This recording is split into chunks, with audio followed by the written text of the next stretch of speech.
the chat decide. When people start coming in here, they'll get it. Yeah, I'm on. Here, let me change the background. I'm gonna share my screen. We'll do a little Warren Nolan. Pull up 11.7. Go through a lot of the brackets. Just massage the brain. Then we can spit about what's happened. What do you want me to do? Pull up 11.7 all the brackets. No, we don't need the brackets. Why not? Guys, pull up the 11.7 site, not Warren Nolan. We don't have live scores though. No, that's true. But I was just, we'll be able to know, like, hey, this game is going on right now, or this game went final earlier today, and they're gonna play this team or whatever. Nah, dude, we got this. Dude. No. We're not trying to be lame. All right, I'm pulling up. I want these. I need to zoom out. Let me zoom out. Oh yeah, Eagball. There we go. Is this better? Or I need to zoom in a little bit. Perfect. Now we can fit 6 on the screen. Which 6 do we want?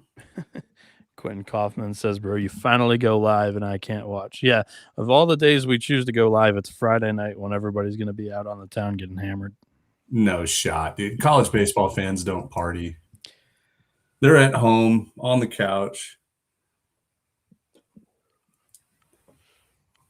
All right. Going to the top of the 8th, UCLA down 3-1. Hey, that's a huge game for Purdue. Oh, and huge. I mean it because let me get this ad off my screen. Not only does it get Purdue into the semifinals of the Big Ten tournament, but it's a win over number 1 RPI team. Yep. And look at this. Look at this impact game. 50 RPI points winning this game. Even if they lost, they got 2. That's and look gold at this point. 50 RPI points puts them right below SEMO. SEMO is not getting in. So you could really put them ahead of SEMO. They'll be top 50 with potentially another 2 games left. If they get another win, they'll jump somewhere in here. Like, I don't know. I think Purdue is still alive. I don't think they're dead yet with this win. Plus, as you said it, they just beat the number 1 overall seed, and the committee will value that and say, well, they could win a championship. Yeah. What do you think is more likely as you have this little RPI, menu up? I saw that there were 2 MAC teams in the 45 range, and I know for a fact that there are 3 Sunbelt teams within the 38 to like 45 range of RPI. It looks like Texas State may have jumped up a spot, but which is this year's Big East, where it's like, oh, this league is going to get, they have 3 quality NCAA tournament teams, and they kind of get left on the outside of on the door looking in. So this is where it gets tricky because Miami, Ohio won the league regular season, 1 seed. Kent State has the committee member. Yep. Kent State will get in the tournament if they're somewhere in the top 45. I believe that. And they'll be like, hey, look at this. We have a series win at Tennessee. They're 2 seed. So watch this. Now, we highly recommend going to 11.7.com and doing the conference tournament sites. It's way better, but this is more convenient right now. Yeah, man. So if you're a bubble team, you are rooting very hard for Kent State to win tomorrow and then tomorrow night and then beat Northern Illinois again, because Kent State's in the tournament. If they lose to Toledo, maybe not, but the committee member plays such a factor into it. Yeah, I'm interested to see if they were to take another loss, if that pushes them into the 50s.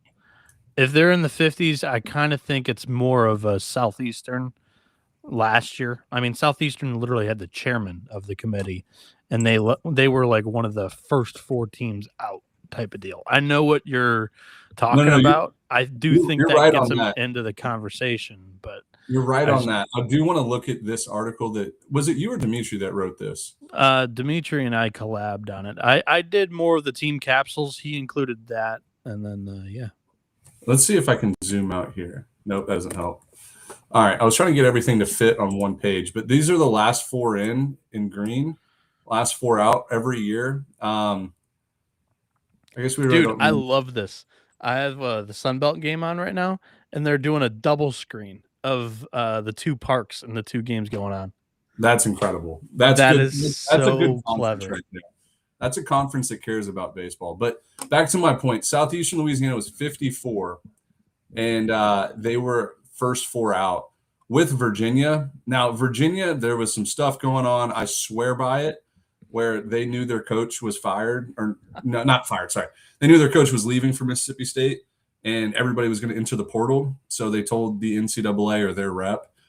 This is all hypothetical, not factual. Yeah. But I think that there was some shenanigans there because I really do think Virginia would have gotten in last year with a 16-11 ACC record. It was just the RPI that was hurting them. UConn got screwed. I thought Troy got screwed, but it is what it is. If you want to talk about shenanigans and a coach, how about let's talk about NC State? Yeah, they're going to fall in that Virginia category. I don't think NC State is going to play in the postseason. They did hire pitching coach Chris. Was it Chris Hall? Chris Hart. Chris Hart. You're right. I'm sorry, Coach Hart. Which does give a higher likelihood that the players will stay instead of transfer out.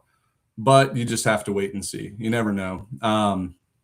You don't think that it's going to play a factor at all in the committee? Like I saw Danny Graves on the ACC tournament broadcast talking about like, oh, this is a legend in the sport as last season.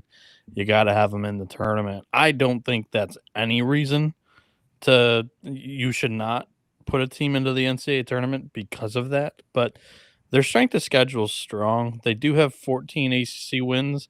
It's a soft bubble. Like I could see it. I wouldn't be a fan of it. What are your thoughts? I think that if it does happen, an NCAA or an NC State makes the tournament, it's going to be hard not to like put them. At that point, like they would be Team of Destiny. They would get back to Omaha. Is that a Coach Barry Southern Miss kind of rooting for it thing? Yeah, or Paul Maneri at LSU. Like that too. Same thing happened there. They were the last 4 in. Danny Hall in Georgia Tech last year. Yeah. Well, no. They were firmly in. They won the ACC last year. Yeah. I was just like, this is a coach that you want to root for to get the Omaha finish his career there.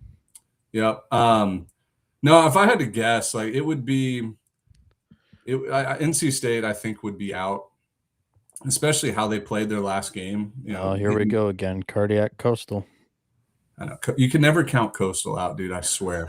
Same with Southern Miss too, though. Southern Miss is probably going to come back on Troy. But yeah, I mean, this is what we're looking at. Like typically, bubble teams are going to be anywhere from that 35 to 50 range. Never forget 2024 this year, where Indiana had a committee member, James Madison had a committee member, Coastal had a committee member. I don't think UCF had a committee member, but there was somebody else that year. Golly, who was it that got in? It's hard to find current committee members, let alone go back 3 years and find a committee member. Right. But like, how do you justify putting in 55 Indiana over 39 TCU or 42 Charleston? Like, that's crazy.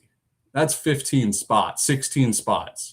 Yeah, I did think actually both of those teams were more deserving. Because you look at the Charleston team, they had like 40 plus wins.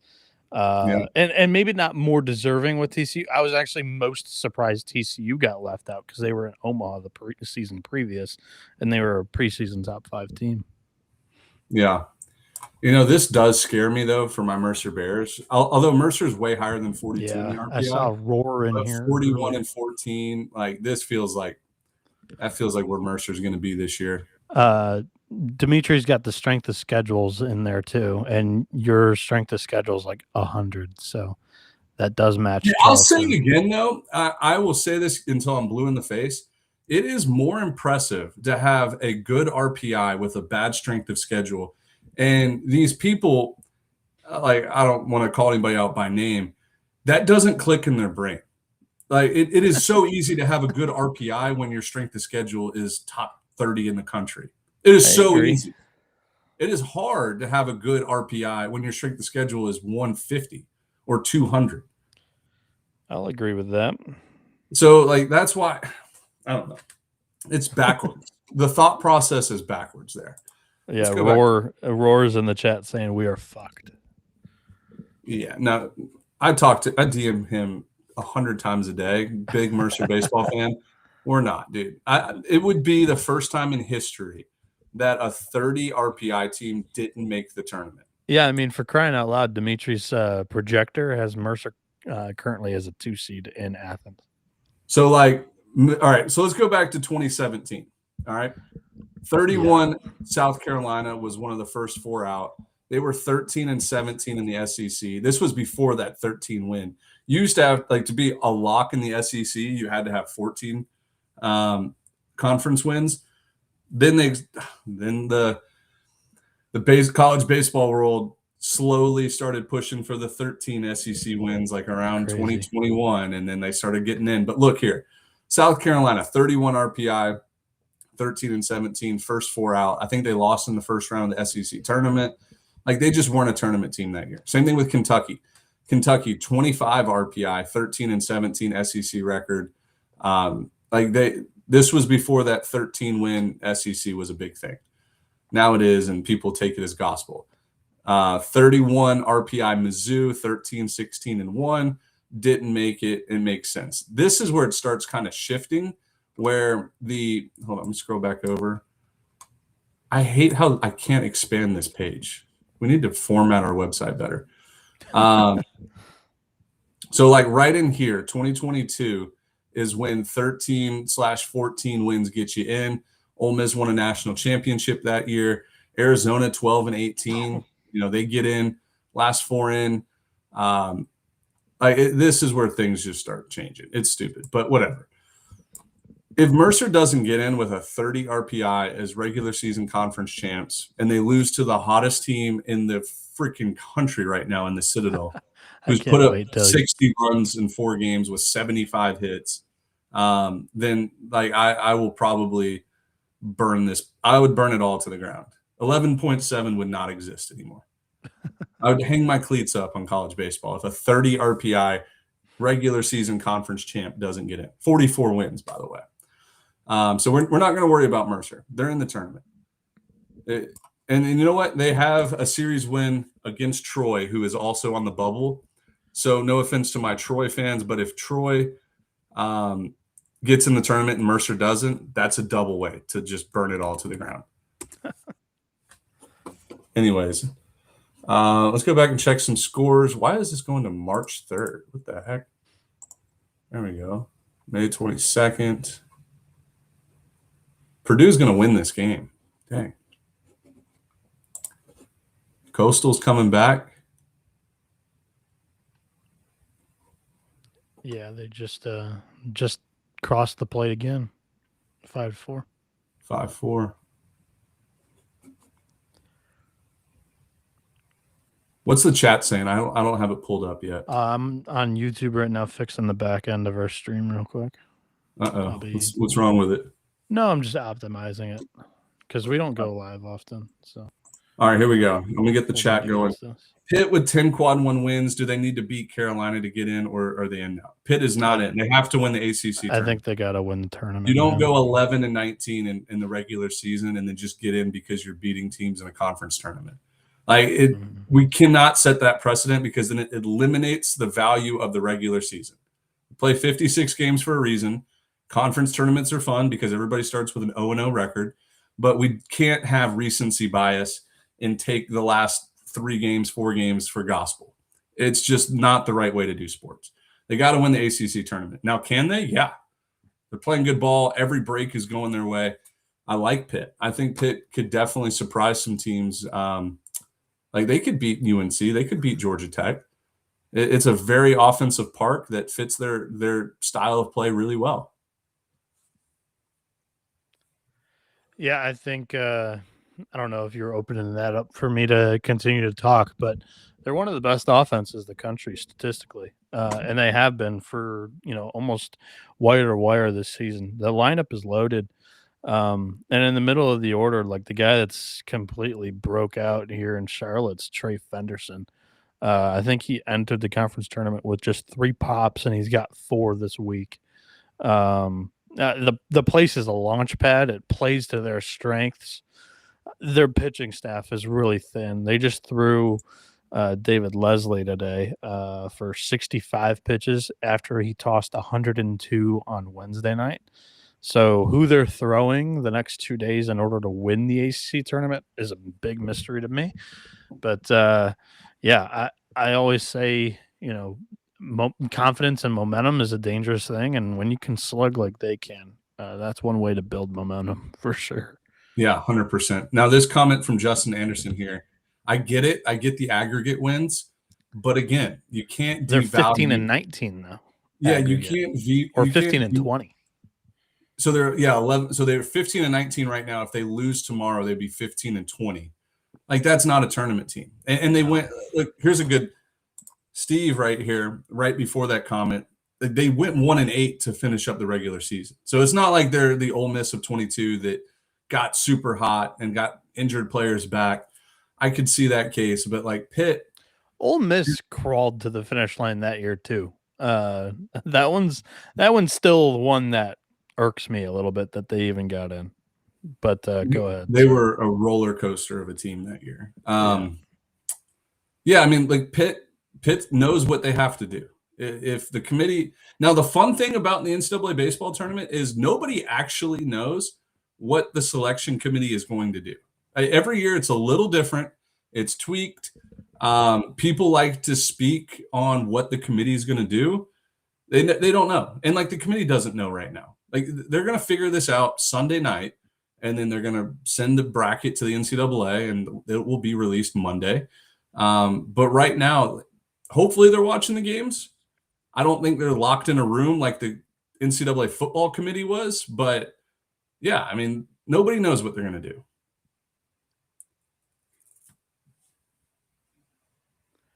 Bust out the mariachi, folks. Roman Martin goes yard. Oh my God, they just tied it. Tie ball game in Omaha. Late night Big Ten baseball after dark. Play your mariachi, folks. I just missed it. Dude, he got all of it. I just missed it. He got all of it, and it barely got out. It hit like the fencing just above the yellow line on the outfield wall. How about that, though? Identical box score, 3-4-2, 3-4-2. Yeah, UCLA is going to win this game now.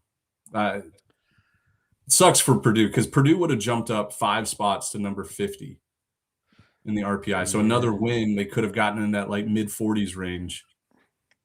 Here's my thing. Like, Purdue did everything that they could. I mean, UCLA is a great team, good pitching staff and everything. So that's why Purdue, one of the best offenses in the Big Ten, only has 3 runs through 8 innings. But like they had the 3 games to kind of get acclimated and play in the stadium, get comfortable with the swings. Oh shit, that hit the yellow line. That didn't get out. Are they reviewing it? I'm not watching on volume. Maybe. Yeah, it hit the yellow line. I don't know if that ball got out. We have a comment here from Lee. Go blue. Lee Esparza. Lee Esparza.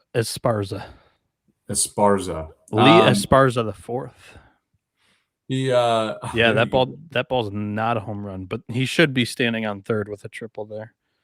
It depends on how they call that, but it did not get out. All right, here we go. We got Dan in the chat. My gripe about the selection process. Example, D1 says Kent State versus Michigan. We would go Kent, but committee will go Michigan. Then people refer to D1 as gospel. D1 feeds the problem of the selection process. No, okay, so I mean, obviously we're in a different entity as D1 baseball.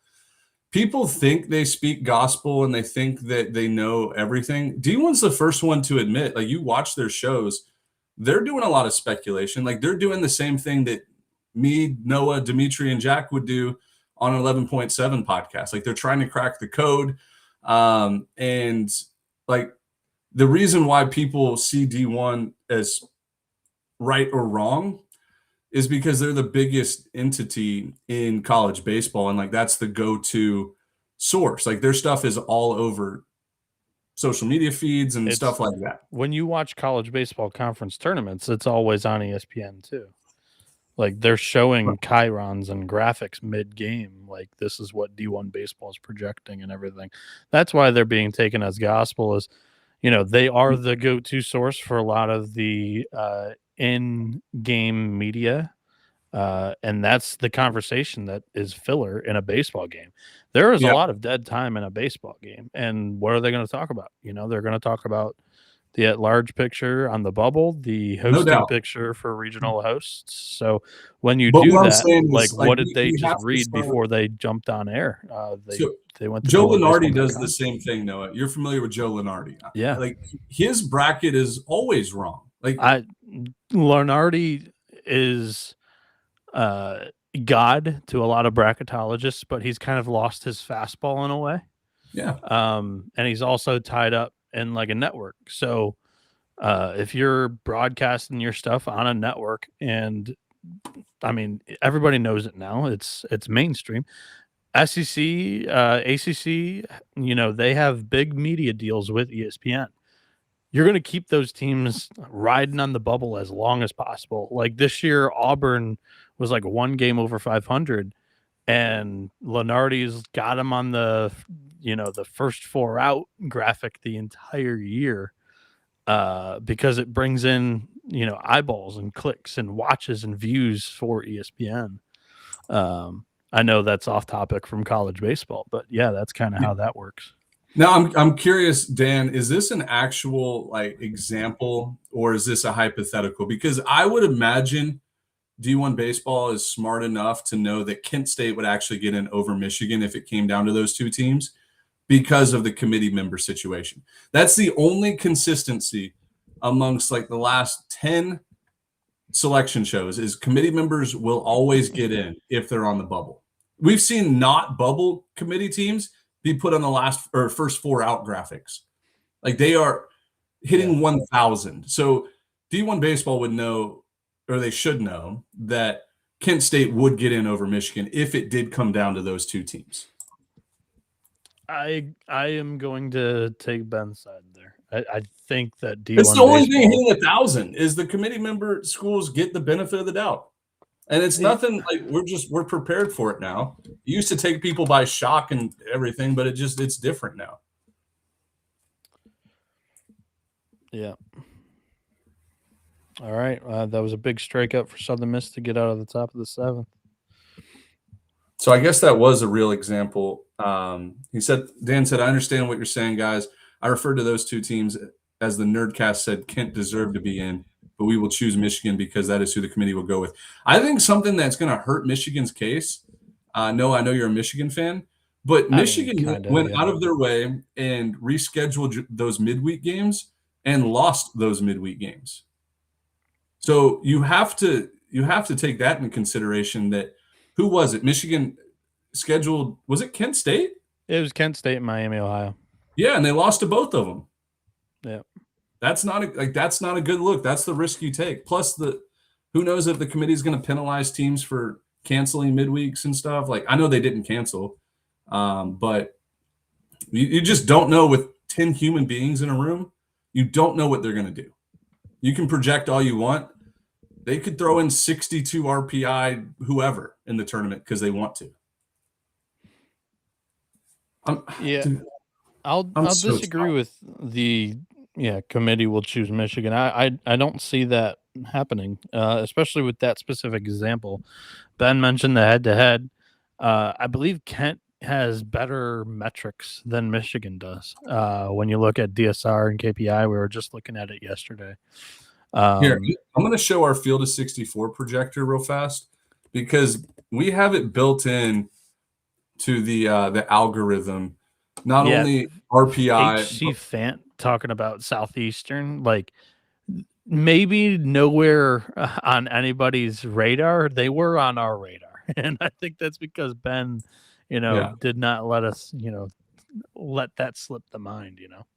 Yeah, I mean, it didn't catch us by shock. Like I thought maybe there was Dude, a chance they were going to get in. All right, Cashel Duggar is swinging the new Spec H1 or whatever from Combat. I don't know if you've seen this bat yet, and he's already got this pine tarred up halfway in the barrel, dude. That's hilarious. all right, so field of 64 projector. I don't know if it's written in here. Maybe it's not, but we have RPI, DSR, quad one wins, road wins, strength of schedule, non-conference RPI and strength of schedule, all cooked in and baked into this field of 64 projection. And Ooh. right now it has Louisiana, Troy, Texas State, and Kentucky as the last four in. It also takes into consideration like previous years committee, like how they decided and stuff like that. Like it just weighs everything differently. First four out: Kent State, North Carolina State, UTSA, Miami, Ohio. Next four out: Michigan, Gonzaga, Cal Baptist, Purdue. We need to probably bake in more that there is a AD on the committee, because I guarantee you, I would promise this: Kent State would get in over either Kentucky or one of these three Sun Belt teams. Probably Troy, as it stands currently. As it stands, if Troy gets a win here, they might be safely in. Well, I'm just saying Troy has by far the lowest RPI of the three teams right there in that last four in. But yeah, I mean, you can look at our field. And it's not just RPI for Troy. It's like DSR has them in the 50s. KPI has them in the 50s too. Just go ahead, sorry. No, you're good. I would love to see. So our projector actually has Mercer as a 2 seed still. I don't think they'll end up being a 2 seed. Maybe they will, but yeah, that is interesting. And this also projects out the rest of conference tournaments too. Yeah. So RPI is going to change a little bit. I don't know if you mentioned it, Arkansas. Fayetteville, Arkansas regional right there. Yeah. I don't know if you mentioned it or not yet, but where's Lamar, Yale, and Holy Cross? Let's look at our Lamar at Austin. That's going to happen. And Lamar will either go to Austin, College Station, or potentially maybe Southern Miss. It's probably only like 4 hours. It's probably right at that 400-mile. I could see that. And then, Noah, if you don't mind, will you look at these YouTube comments, or I guess Twitter and YouTube comments? I just want to make sure we're not missing anything big. No, but yeah, like who are the other two you said? We have Yale going to Tuscaloosa, and we have Holy Cross going to Athens. Yeah. So, and this updates in real time, guys. Like once a game finishes, it'll update everything. Those Northeast auto bids, they're a crapshoot trying to predict where they'll get sent by the committee, but that kind of matches out. Yeah, Lee Esparza, I think we kind of answered this. Like, is Michigan in if they win today against Nebraska?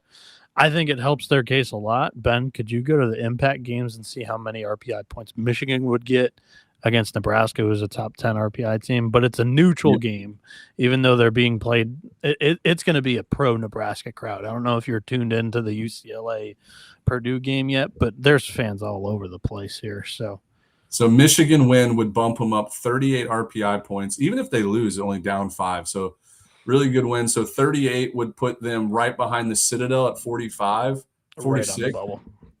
That's like prime bubble territory. Yeah. I think the best argument Michigan can make is the 20 aggregate power conference Big Ten wins. Yeah. And then you've got a series win over Oregon, but that's about it. Thomas Bishop says East Carolina need to win a few more in the AAC tournament, or are they safe in now? Wait, I want to go back to Michigan just real fast. Go ahead. The problem with Michigan, so they would go from 52 to 46. Problem is they're not jumping very many bubble teams. Like Clemson's out of it, SEMO's out of it. One of these two MAC teams is going to be out of it. Citadel will be out of it. Like Miami, Ohio's out of it. They've already lost, so they're done. And they don't have the committee member. Yeah, that's what I'm saying. Like, so you're really not jumping too many bubble teams. Like this is the area you want to be. Now it gives Michigan the opportunity to win tomorrow, and then if it win today and tomorrow, Yeah. they'll be down here in like the low 40s, and that's a lock.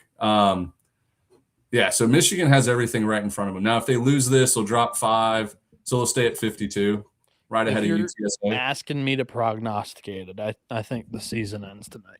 But If they lose, the season's over. If they win, I think they're in a good shape to possibly get in. and you also you can't, with everything that has been relayed from the committee to the general public through the media, they're not solely going to take RPI, as the end all be all this year. And that's the best metric for Michigan. They're in the 60s in DSR and KPI. That surely does not help. So I imagine, and again, I don't know what to predict here. I imagine they're going to focus on a lot of RPI with a supplemental DSR. That's what I imagine. Like DSR is still so new. I actually think it's a great rating system. But it's still so new. They're not going to put all their eggs in that basket. yeah. And then in the same conversation, PJ Moore is saying, you think this is win and in, or sorry, not PJ Moore, blue orange, win and in for Purdue. I think it's win and you're back in the conversation for the Yeah. first time since you were swept by USC. But I would still have them out even with a win. Yeah, I mean, they finished. Let's look at their schedule real fast. They finished 18-12 in the Big Ten, which seems like I mean, that is good. So But here's what happened. They played UCLA, Oregon, and Nebraska, the top 3 teams in the league, all on the road, and they got swept in all. Or they lost. They took 1 game against Oregon. They lost 2 yeah. or 3. So like this. So let's go back here. So they lost 2 out of 3 to Oregon. Took care of business against Maryland and Penn State, Michigan State, Illinois, Northwestern. The sweep over Ohio State is huge. Because like Ohio State was playing, that was like right around when Ohio State started playing good. But you're right, like getting swept at USC. Now they should have won this Friday game, in my opinion. Sweeping Murray State is not that's a good thing. Indiana, they took care of teams that they were good. Now this is what's hurting them.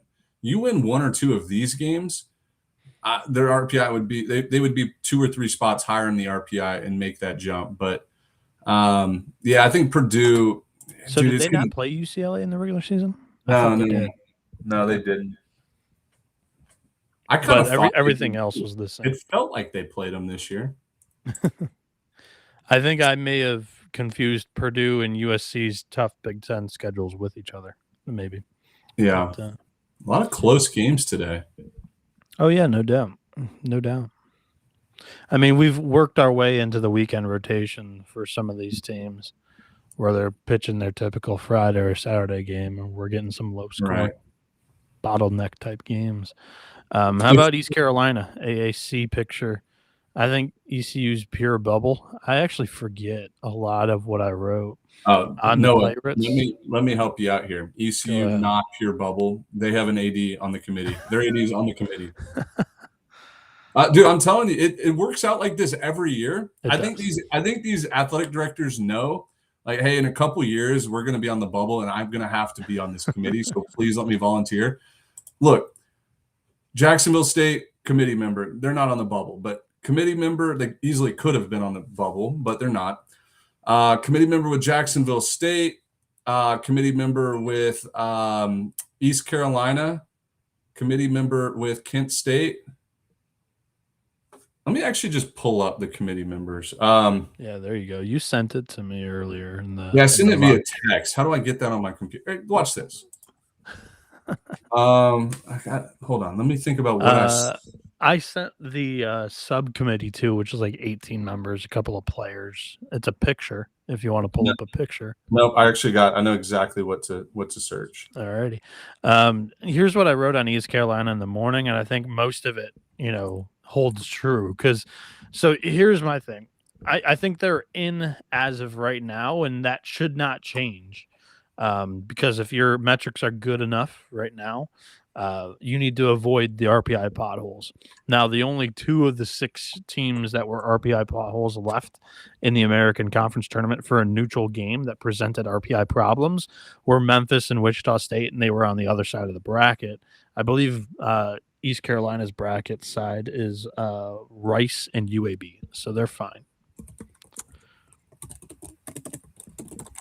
I don't recommend them losing the conference tournament and leaving it in the hands of the committee, but they also, according to Ben, do have the committee member, which I do believe is true. He's been on it for 2 or 3 years now. I think his last name's Gibson, but yeah, nevertheless. All right, here we go. Here's your committee members. So in the East region, there is I thought there was 2 per region, but I guess not. No, just 1. No, there's some that have 2. Like the South has 2. Well, each region has to be represented by 1, I should say. Oh, okay. So we have Florida State. So this is how I'm going to guess that this is going to happen. Florida State is going to get a national seed. I think they're going to probably drop into that 8 spot. A national seed, or if they can't squeak into the top 8, they will not play Florida. Right. Like they're going to set themselves up nicely, especially since Florida's AD is also on the committee. They will not match up in a super, hypothetically. East Carolina has a committee member. Portland has a committee member. Kent State, Jacksonville State, Indiana, Oral Roberts, Southern Miss national seed. Look out for that, by the way. I think they're in great position, especially if they come back and win this. So I think they'll be a top 8. Kansas State and Florida. Those are your committee members. Speaking of coming back and winning, Coastal's down to their final strike here. Let me look real fast. I absolutely love the Sun Belt double play is what they're coining it. Fantastic by the conference. It defeats the purpose of having dual screen Sun Belt games because the double play is ahead. 3-2, 2 outs. I believe this is Dean Mijos at the plate for Coastal. Nobody on. Ball low. Walk. It's funny. Kansas State at 54 RPI. They have a committee member. If they would have won again, I know they won 11 and 19 in conference, but that doesn't matter. If they would have won against West Virginia last night, I would have put them on the bubble too. I always get so annoyed when Ben does this song and dance every year, but he's right. That's the only thing I know for a fact. It's the only thing I can trust. All right. I don't want to have any spoilers here in this because Warren Nolan is usually a little bit ahead. So no, I would disagree with that. It's slightly behind, I think. Okay. My UCLA Big Ten Plus feed is behind. That may have been why you may have saw an update in UCLA before I did. But I was holding my finger up being silent for about a half minute before you noticed. All right, let me go back to the chat here. Easton Hawk strikeout. That's the 3rd out of the inning. 3-3, bottom 9. Here we go.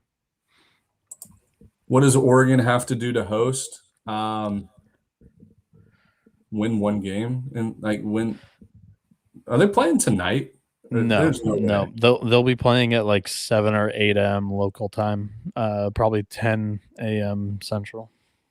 Okay. Yeah, win tomorrow. I think they'll host. I hate the Oregon picture is tricky because either Oregon or Oregon State is going to host. I don't think both of them will host.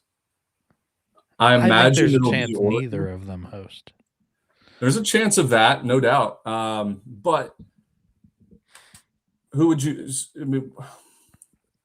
I think one of them will have to host. I just hate slapping a label of win 1 game and you should be good. Like it's all relative. Every metric changes after 1 game, after 1 day. Like you can't look at the cake when it's 2 minutes till it's done baking and be like, oh, it kind of looks good, Oregon in their non-conference played, who can I mention here? In their favor, because all of these games that are being played by everybody, not just themselves, matter. Non-conference for Oregon. Just give me one example of a team, please. uh, there's not, but like even for example, Oregon gets points for UCLA winning because Oregon's got to win on the road at UCLA, right? Yeah. Purdue winning would help Oregon. Yeah, a series win on the road. They did lose a game that Hold on, Purdue. I don't know we can how look at that it. exactly works, but yeah. So George Mason winning helped them. Oh, actually, it didn't really matter. Oh, you pulled out the impact games. So Cool. I was if looking at a UCLA completely different window. if UCLA wins, they only get 0.6 RPI points, but if they lose 4.6. So they would really get 2.3 if Purdue wins, or if they. No, I'm sorry. They would get 1.7. They would subtract that. So 0.9 points. So nothing. These games. Louisiana eliminates Coastal. Game over. Yeah, Louisiana's going to jump a good bit. Let's see where You they're want at. you want to know what the college baseball world's not ready for? Is I don't know if the committee's going to do it, but Coastal Carolina now has the resume of a 3 seed in a regional. Yeah, they've fallen quick. Now look at Louisiana. They're about to jump 27 RPI points to put them ahead of Kentucky, 35. No brainer. Please. Yes, please. Now what's crazy though? Listen to me here. Louisiana finished in 7th place in the Sun Belt. Coastal finished in 2nd, but they're about to be. Let's see how many points Coastal's going to drop. Oh shit! Bryce has pointed it out. Cody Brash walked in for that save. He started their playing game on Tuesday. Let's see how far Coastal's going to drop for losing. They probably won't drop much, but oh wow, 24 RPI points for losing this game. They'll stay put. Yeah, they'll stay put, but Jacksonville State could jump them. Liberty won't jump them. So yeah, I mean, Coastal's going to finish 27, maybe 28 in the RPI, roughly. That's probably a late 2. You're looking at a 2 seed in Athens or Atlanta, I would assume, somewhere in there. Those teams are not going to be happy. Personally, I'd love Coastal in the Athens regional. I think a team that has the recipe of knocking off Georgia, for those that listen to our show regularly, I have not been, as high or valuing Georgia as much as others, that view a team winning the SEC by 3 games do. A team that values every ball and strike thrown, a team like Coastal that doesn't take a pitch for granted, is a team that can beat Georgia, because Georgia is just looking to gas you up on the mound, but they're prone to walking guys. Coastal will stand and take one at 99 plus. Oh yeah. And then on the mound, they're going to throw strikes. Georgia's going to mash, but I don't mind that matchup as a 2 seed in Georgia's regional. It's a polar opposite Coastal team right now, though, than what they were last year. Like, they are limping to the finish line. Oh yeah, no, you're talking about form. No, they play the same way as last year. They're just not as good. Their best hitter was hurt half the year. Their 2 of the top arms in the weekend rotation were hurt for 3/4 of the year, and one's out for the season. But yeah. All right. I'll cave in and I'll throw the ESPN made tribe box onto one of my screens for me here.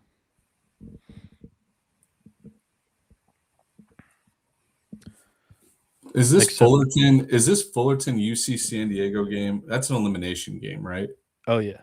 The winner would play Santa Barbara tomorrow. Correct. Maybe tonight, actually. No, I don't know the no way. But Barbara, I don't know. Maybe there's a way. What is it? It's only 9 8:15 out. o'clock for them out there. 8:15.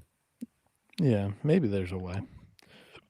I doubt it. I mean, you can play on Saturday and Sunday still. Auburn's a freaking wagon right now. Dude, I love that team. They're They've playing their grown best on me so baseball. much. I Cal also Baptist do is think about that. to be eliminated. Sorry. So Cal Baptist is on pace to get eliminated today. 44-14. It sucks. You can have one bad day in conference tournament week and your season's done. Yep. Because they were in the winners bracket earlier today against, what was it, Tarleton? Tarleton, yeah. Wichita State, Memphis. All right, I'll throw UC San Diego and Fullerton in because the try box that ESPN made, one of the games hadn't even started yet. I think it was West Virginia and Arizona State. So, all right, I got my 3 TV setup right here. I got Troy Southern Miss entering the bottom of the 8th. I got UC San Diego Fullerton in the top of the 8th. And I got Purdue UCLA in the bottom of the 9th. The Bruins have runners on first and second with nobody out. What are you rocking with over there, Ben? I haven't signed into ESPN Plus yet. I'm sorry. I've been so caught up in just scores that I'm not watching any games currently. I'm tempted. I want to watch this North Alabama Lipscomb game because apparently it's a winner's bracket game, and I think that would put them. North Alabama's been rolling, dude. They've been playing really well. Yeah. And North Florida lost today, right? Yeah, they got eliminated by FGCU. Speak of a team that lost 2 games in one day, North Florida. So and they won the regular season. Yeah. Dunzo. Wow. Yeah. 35 wins, I think it was, and just one bad day and you're done. Did Purdue just make an error? I missed it as I was setting up my third TV here. But yeah, somebody in the chat said, "Oh no, Purdue." So I just saw the error button go from 3 to 4 and then another base runner ad. Yeah, I wouldn't be surprised. People want to know about TCU. Let's evaluate TCU. I do not think they're in good standing right now. So we're going to look at RPI and we'll look at DSR going into today. But 48 RPI, 17-13 conference record, 56 strength of schedule, 106 non-conference strength of schedule. That's a bad number there. Yeah. Yep. That's a bad rule number. is if your strength of schedule is above 50 and your non-con strength of schedule is above 100, it's typically not a great. It's typically trend. first 4 out. Yeah.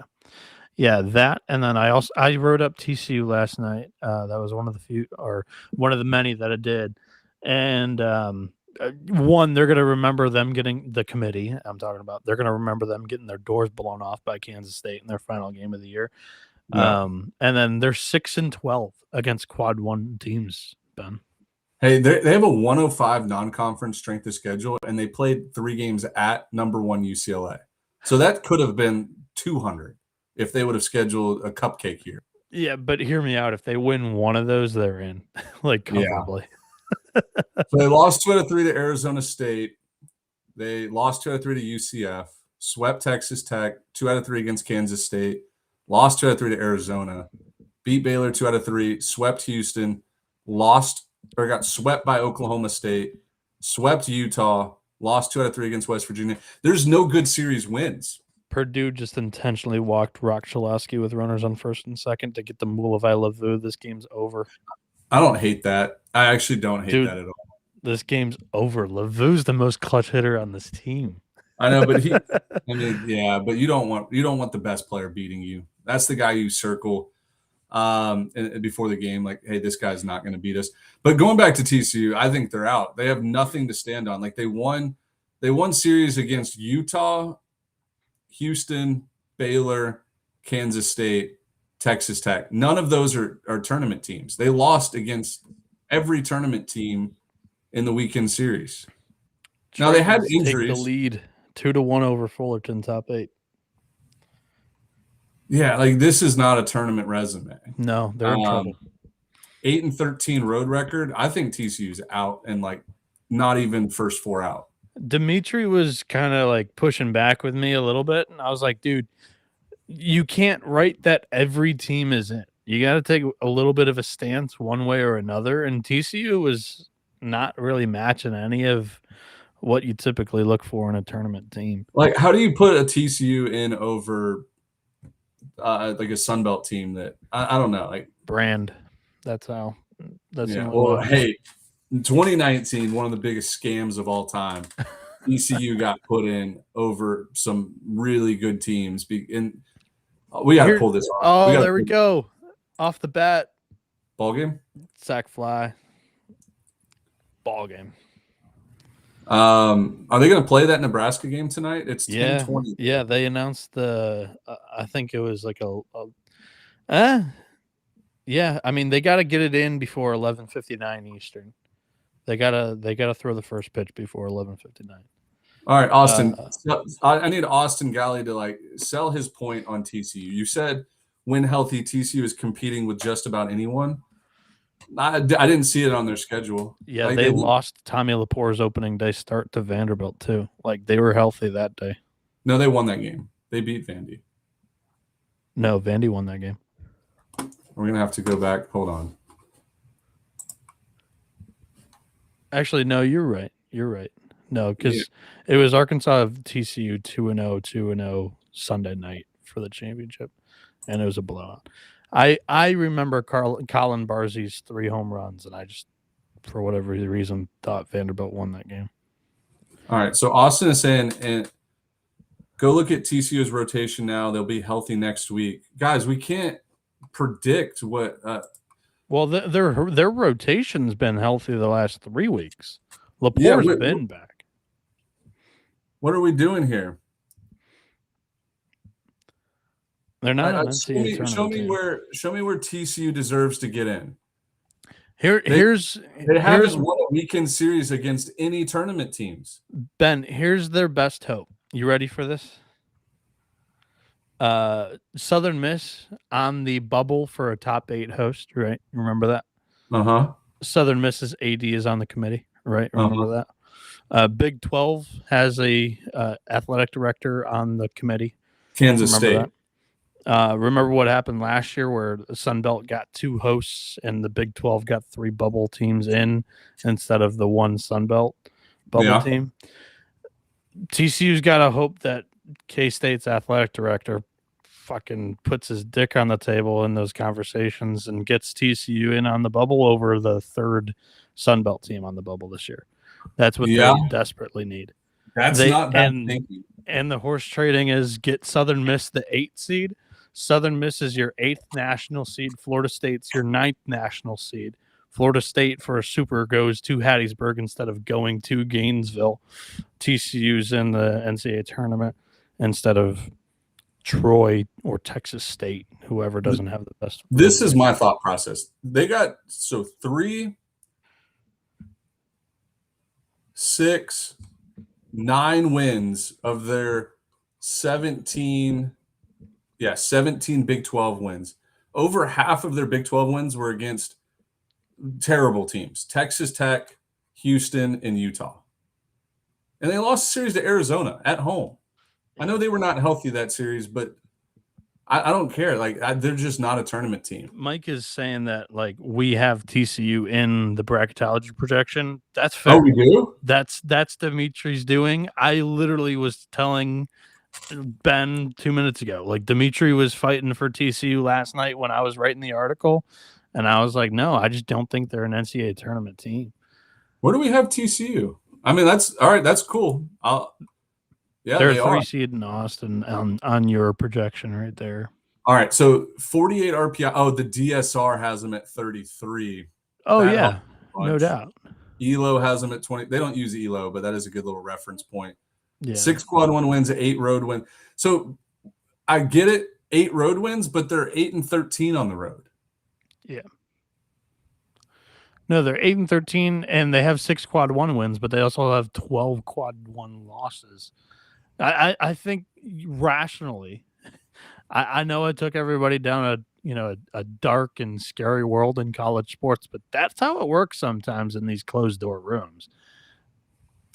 The 5th Sun Belt team will get left out for a Big 12 bubble team. That's a good projection. I don't know, dude. It's gonna be so tough this year to pick a field of 64 because we're gonna have some more stolen bids come in too.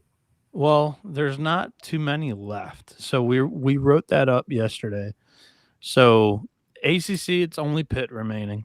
In the Yep. Big Ten, Purdue just got axed and Michigan State got axed. So you only have Michigan and Washington remaining. Big West is kind of an open door. I would say count Big West as a bid stealer right now, as Yep. Santa Barbara's in the losers bracket. Conference USA, Western Kentucky was eliminated today, but Dallas Baptist is in the Final Four. That's now single elimination from here on out. The SoCon is a bid steal. Western Carolina actually it's Stanford or Citadel playing for that championship and auto bid there.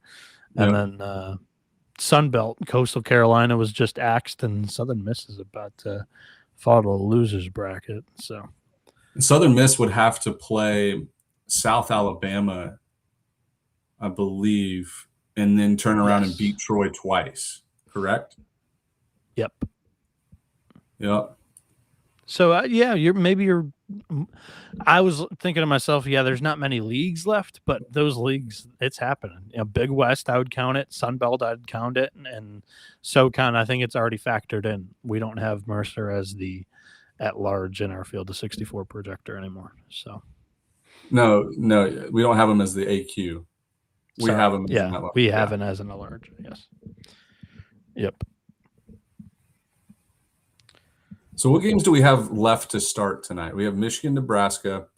This game won't get played. FGC and whoever. That's 11:30 Eastern time. So they're not starting. Bethune's not starting. Little Rock, Edwardsville will play. Yeah, I saw this. They're starting at. I thought I saw a tweet. Let me pull my Twitter machine back up real quick. And let me look at Bethune-Cookman because sometimes Warren Nolan just isn't plugged in to the SWAC. They had, I don't know if you saw this on Wednesday night. Warren Nolan had Bethune-Cookman beating. Real quick, do you have the Big Ten game on still right now? No. Like that, Michigan and Nebraska are already on the field warming up. That would not be typical case, but they, according to Big Ten rules, have to throw the first pitch by 11:59 to get the game underway. Oh, they have an hour and 30 minutes. No, 11:59 Eastern, sorry. Oh. They've got 25 minutes to warm up and get everything going. So they want to play tonight and get it over with.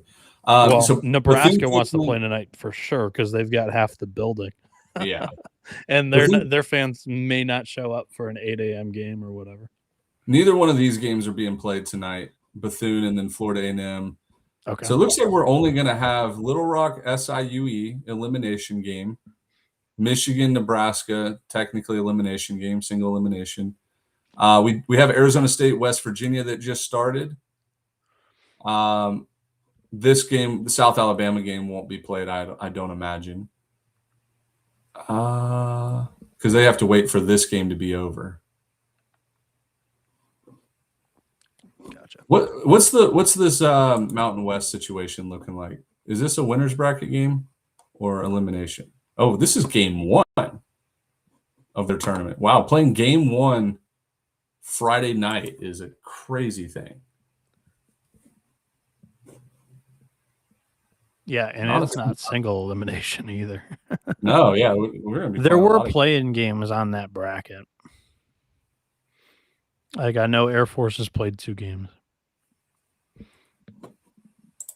or will play their second game tonight. This will be their second game. Okay. Yeah. So bye situation. Yeah, New Mexico, has played 2 games. They beat Nevada in a play-in game and then lost to San Diego State in game 1.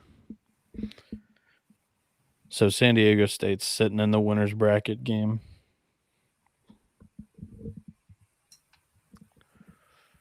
All right, let's jump back into the YouTube comments here. We'll try to pick up where we left off earlier.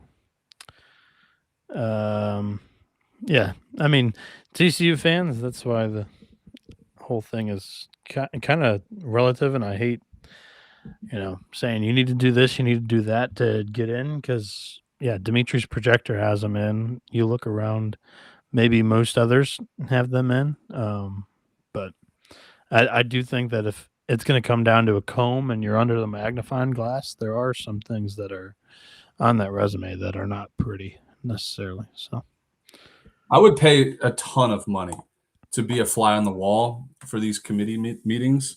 yeah. I just want to know what they talk about.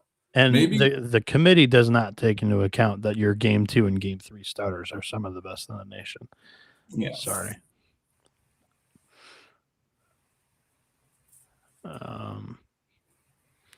First pitch 10:58 Central Time, so that's in 20 something minutes. I would be shocked if Stroh Snyder's back next week, Austin. He's not playing next week. Yeah. Canes Cats Heat saying also how many stolen bids? Oh yeah, we just went through the stolen bids. Well, he said how many have we had confirmed so far? Yeah, we kind of went through that, and we're talking. Well, there's been about none like confirmed so far, except for the SoCon is like guaranteed. The other ones have kind of been pretty chalky. Well, the Sun Belt's almost guaranteed. Just the fact that like there were 3 bubble teams and 2 teams that were firmly in, and one of the 2 teams that were firmly in was eliminated, and another one of the 2 teams is about to fall into the losers bracket. I wouldn't consider that a stolen bid, though. I think the definition of a stolen bid is a team that is out, gets in. Where like if think if a bubble team steals a bid, or if a bubble team wins a conference tournament, it's a stolen bid. Because they were going to go to Selection Sunday sitting on pins and needles. Yeah, but would you agree that the Sun Belt was a 3-bid league? No, not necessarily. All of them needed to do work and do some damage this week to get in. That's a good point. I don't know. I would have just assumed that one of those teams were going to get in anyways. So Ben, I wouldn't have considered it. Let's share the comparison tool. I like this out of Steve. Let's just pull it up. TCU against. Let's start with Troy. Troy's the one they should have beat. Comparison tool, correct? Yep. Team resume compare. These are always fun to do. What Dimitri should do on this too is like throw up a make it a blind resume, like no logo. Make you choose which team is which. All right, so we're doing TCU Troy, and who's the TCU Troy, and if you can do a third team, let's do Texas State. I think both of them being in the Lone Star State, kind of on the bubble. I think Texas State's more bubbly than Louisiana at this point currently. All right, can we see this? Yep, we can see it. Now Troy won the series against Texas State. They have the head-to-head. Hey, they asked for this. I'm just saying. TCU fans asked for this torture. Yeah, it's not looking good. The conference record 17-13, like that's the only thing I could see them leaning on. Conference record or DSR? Yeah, it's funny. We actually don't have DSR in this compare tool. We need to add that in because that was TCU at 33 DSR does help the case. But remember, DSR also had Clemson at like 29 last week. LSU and Vanderbilt all in the top 30. So it's Kentucky not top 30. Yeah, but now Kentucky does have a 30-something RPI. So it's not that much of an outlier. Yep. Yeah, I mean, we did a pretty dang good who job. Troy King reminds me of is there's always a bubble Big East team that is 31-26 or whatever. That's where I think Troy might fall because the bubble Big East teams don't usually get in, even though they have crazy non-conference strength of schedule. Blue Orange Liberty's pitching staff is elite. And for the most part, you can't say, they've played mid-major competition this year. The Conference USA has been good. It's not quite like Western Kentucky's pitching staff that was top 5 in the ERA last year, where Conference USA was kind of average. CUSA has got 3 at-large teams. Yeah, Conference USA ended up being better than the. Oh, here we go. This is what we can do. RPI conference ratings. So ignore independent. That's Oregon Oregon State. State. So the SEC, ACC, Big 12, Big 10, Sun Belt at 5. You don't have to say 6, like 5. American at 6, SoCon at 7. That helps Mercer's 2-bid SoCon case because it's ahead of Conference USA, who we think is a 3-bid league automatically. They should be. The WAC, Southland, Big West, like this could be a stolen bid. Like these are all 1-bid leagues down here. So I think anything below Conference USA is a 1-bid league. That's why I don't have faith in the MAC. The 17th rated conference, I don't know is going to get 2 bids. I agree. All right. Pull up the projector real quick. Which hosts are still in balance? What do we want? Pull up the 11.7 projector. Let's talk about some hosts that we could see slipping, sliding, climbing in the final 2 days here.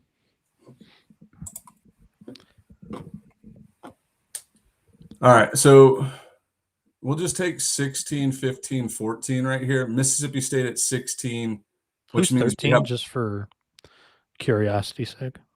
Nebraska. Okay, yeah, they're good. So you're looking at potential host. Ole Miss won't host; they're out. Oregon is on that bubble host. I think personally, I told you. USC. That's no Oregon State in this specific projection, Ben. Yeah. Wake Forest, I don't think is hosting. I love this from Skylar Mead. He's literally recruiting while on the mound. Out here talking to one of Southern Miss's players, just chumming it up.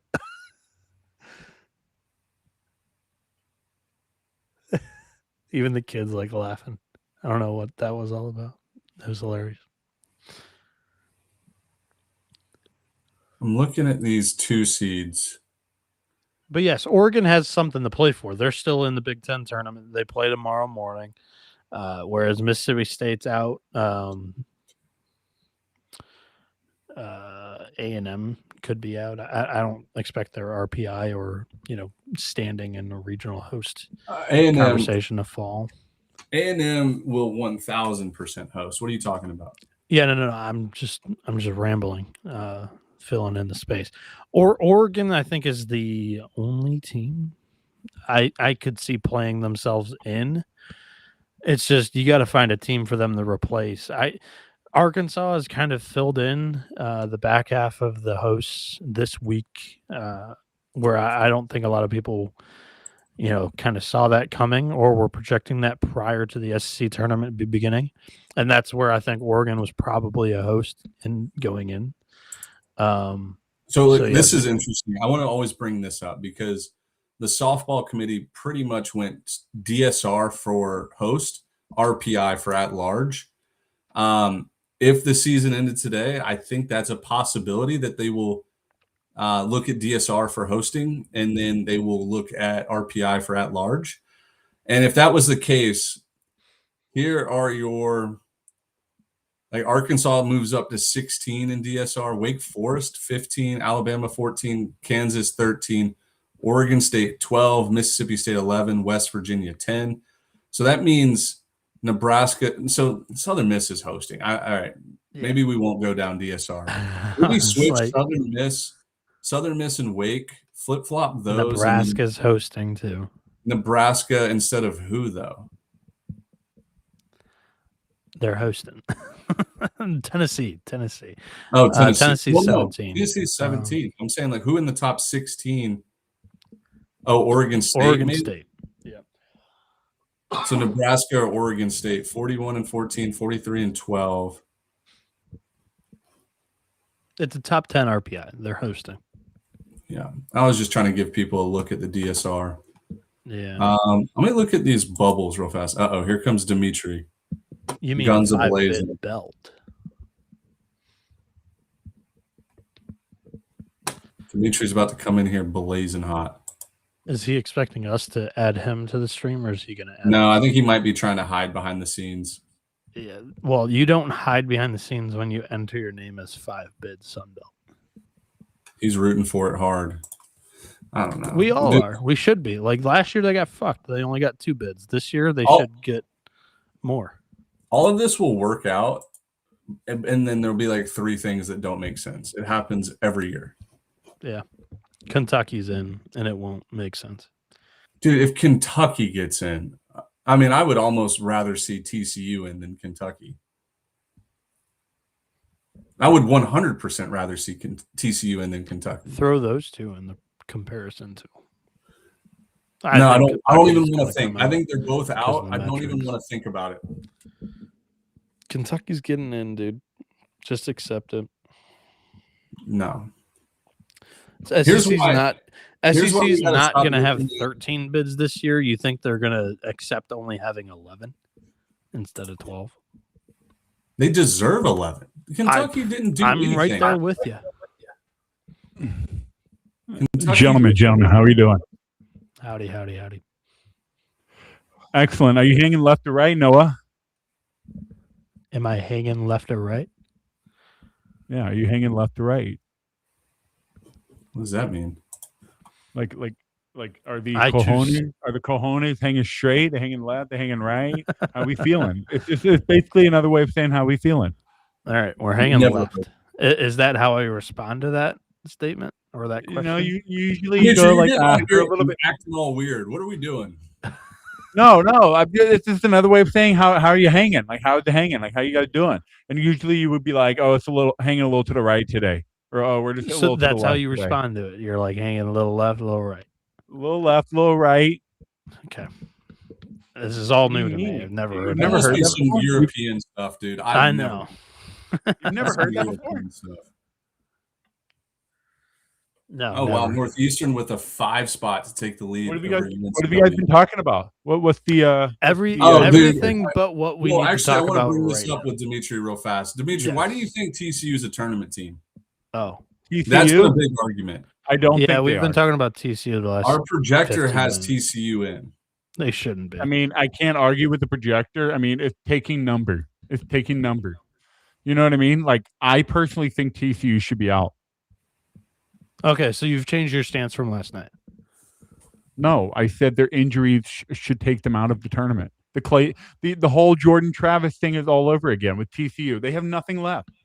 Yeah, like when I was writing the TCU bit last night, you were kind of like, "Don't you think they're in?" And I was like, "No, they're bubble." I think they're in based on the numbers, but I think that's not a very good team. Does that make sense? I don't think they're in on numbers. I don't.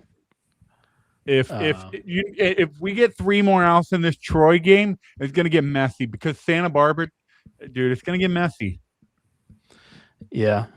Santa Barbara is probably, if they do not win the conference tournament, they're on the bubble. If Michigan beats Nebraska, it gets even more interesting. Yeah, bubble teams really got to root for Nebraska tonight. I mean, I would favor Nebraska, no doubt. You got a drunk Cornhusker fan base. What's the spread on this Nebraska Michigan game? Oh, it's got to be like Nebraska minus 200. Hey, here's what I'll say about TCU. Dave, I really like the pitching staff. They're young. They've gone through 10 weeks of growing up, assuming your role and understanding it. And I think TCU's got the pitching. The lineup has underwhelmed, but you know how it is. When these teams get into regional play, it's not the same team. It's hard to project how a team is going to do in regional. Nobody in the world predicted Vanderbilt going 2 barbecue last year. They didn't.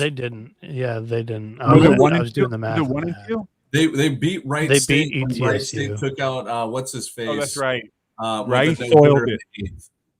Yeah. Mike Mancini hit the home run over the foul pole that couldn't be overturned. West Virginia just scored, boys. What was I going to say? Nebraska's minus 245 against Michigan here, but wow. Vegas knows. Yeah, it kind of matches. Hey, Steve, we can't get eyes on a game right now. There's too many games going on. My eyeballs are on like 4 games right now. Maybe we'll get some Nebraska Michigan late night game eyeballs. Dude, that was so funny. Yeah, we got eyes on the game, guys. I turned my whole ass ugly face into the strike zone. No, you turned your whole ass eye set into the strike Oh zone. no! I don't think you had saw. I turned my you had whole the face into the eyes. strike zone. I Oh, saw that's the what strike he zone. meant by eyes on the game. Yes. Yes. We needed the OBS filter of Dimitri's eyes as the strike zone. That Dimitri's was ball strike system. I should have clipped that and posted it as its own. People did. Oh, they did. I never saw it, but it was so funny. UNCW eliminated. Hey Ben, did you address the whole? No, Mercer we've been waiting situation? for you. Address what? Everything. By that the way, I happened love that hat. I love that hat. Everything that happened at that tournament, buddy. First off, happy belated birthday. Thank you. Dude, it turned out to be one of the greatest days of my life. Was really spoiled.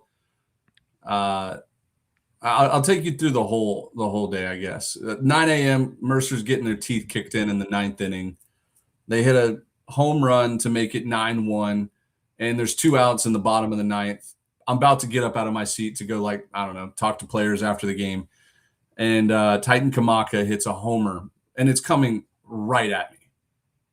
I'm sitting on the Green Monster in Greenville. It's coming right at me.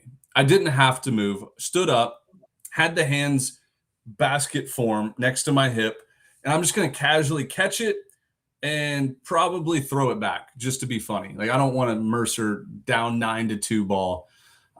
It clanked off my palm. It bounced straight up. I swiped with my left hand to try to grab it, and I slapped it against the back wall.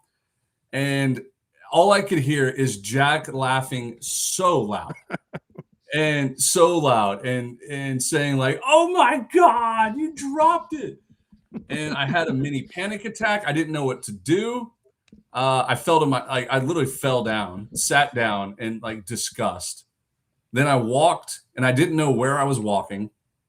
At this point, I didn't know the broadcaster, Adam Friedman, was just cooking you. They were cooking me. At this point, I didn't even know that. I'm walking through the concourse, and 3 or 4 different people were making fun of me. Dude, you got to catch that, man. You got to catch that. I didn't say this to him. I wanted to, but none of the people making fun of me would have caught that ball. I will promise my life on that. I'm talking. Guys, I played first base in D1. You ain't catching that. Yeah, no, but they're just not catching. It's really hard. I don't want to make excuses to myself, but I'm 37 feet in the air on a Green Monster, and it's coming in there pretty fast. It just sneaks up on you.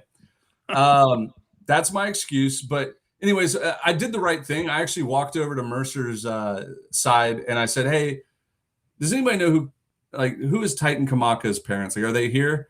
And they brought me over to her. I gave her the ball. She cried a little bit. She was super happy. It made me feel better. I'm like, hey, you know what? I did a good thing. She has a home run ball from her son in a conference tournament. This is great. And then my phone starts blowing up. And when I say blowing up, I mean, it was overheating. It was hot. Phone calls, text, Twitter notifications, everything. And I'm like, oh no, everybody saw this. Why are they watching this game on TV? Why? It was 9-1 in the 9th. Why are all of my Mercer teammates roasting me right now? And then I saw the clip. Adam Friedman of SoCon Digital Network. He's not invited to my birthday party ever again. It was an embarrassment, but it turned out to be a good thing. 1 million views on that video, and not only that, the SoCon took care of me. The commissioner met me in person. Brought me a gift bag, with the SoCon hat and the ice cream mini helmets. Take some pictures with them. It turned out to be a really good thing, but yeah, it is what it is. I wish I would have had another opportunity to catch one. I sat up there the next 2 games, didn't get a chance to catch one. The play has got to be made. It's got to be made. No excuses. All right. My first follow-up question. Were you going to say something, Dimitri? Oh, the play's got to be made. That's all I was going to say. It's got to be made. Yeah. It's got to be made. First follow-up question. Adam Friedman mentioned or asked, like something about the shirt and like, what were you thinking when you put the shirt on? Can I get the morning? Like, what was the thought process? It was the birthday fit. I'll show you. I'll shit show you. all over it. I'll be right back. Wait, what just happened? What just happened with Ben? Yeah, I was going to show you guys. I came prepared for this, and Jack can attest. This was a 2-day trip to Greenville. Left Wednesday, stayed Wednesday night, went all day Thursday, came back today. I brought 3 shirts with me. It's a Columbia fishing shirt, all weather, red, whatever. This is a shirt. This is the famous shirt that I dropped the ball in. Yeah, I brought 2 other shirts. I brought 2 other shirts. I brought a Synergy collared shirt that happens to be what color? Citadel colors, right? Okay. And I brought another fishing style shirt, really comfortable, Citadel colors. I couldn't go out there in Citadel blue while they're playing Mercer. I couldn't do it. Okay. It was bad packing on my hat. I wanted to stay out of Mercer gear there because I was really there for the SoCon tournament, and I didn't want to be biased. I had a media pass, and I just wanted to go enjoy games. We didn't interview players after the game. Jack and I, we enjoyed the environment there because it's one of the best, if not the best, conference tournament to go to. Right in the heart of Greenville, it's awesome.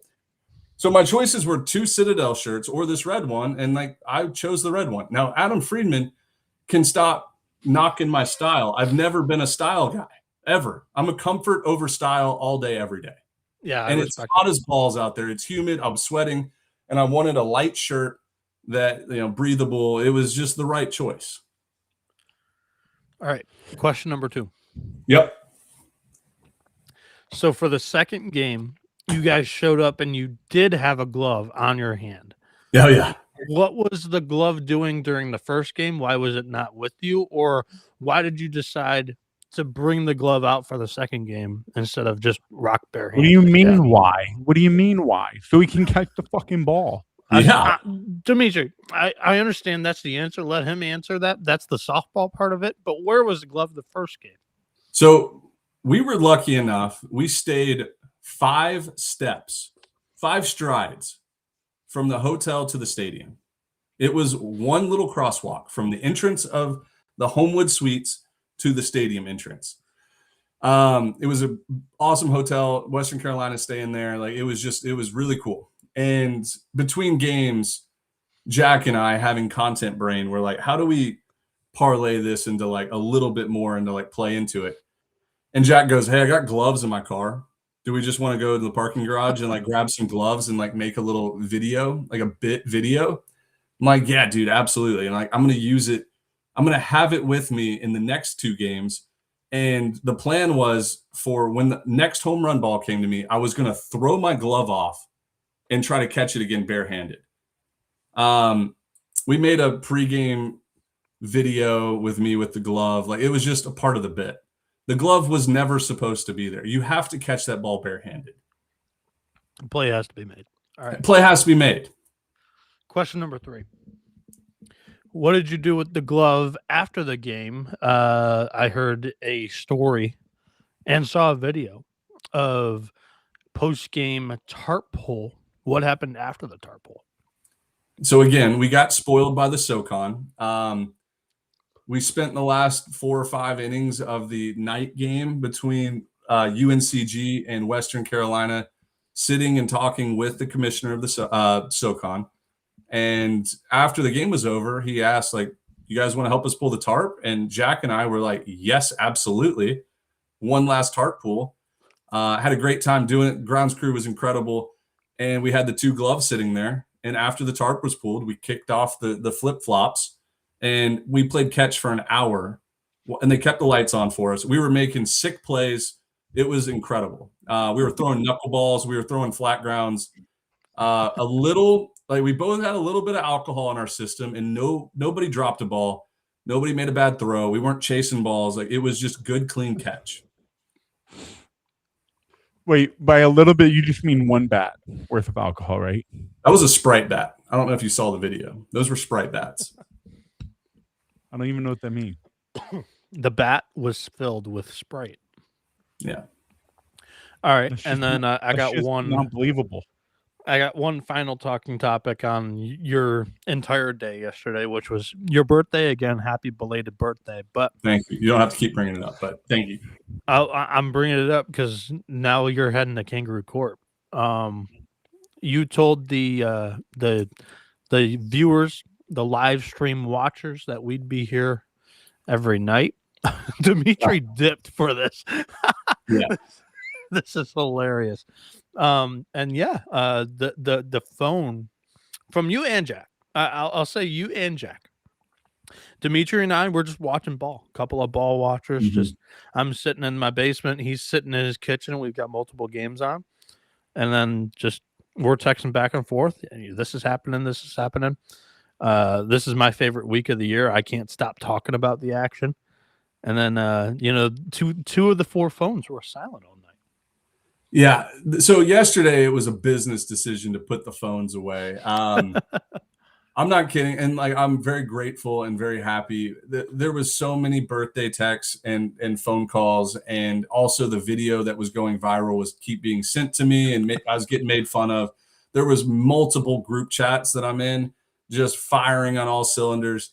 And I said, you know what? Like, I'm going to sit back and enjoy a game without my phone in front of my face. And like, I'm going to just enjoy a good couple night baseball games. And that's what I did. So we put the phones away until past midnight. When we were done, we walked back over. We got locked in the stadium, by the way. We had to find our way out because we were there until after midnight playing catch.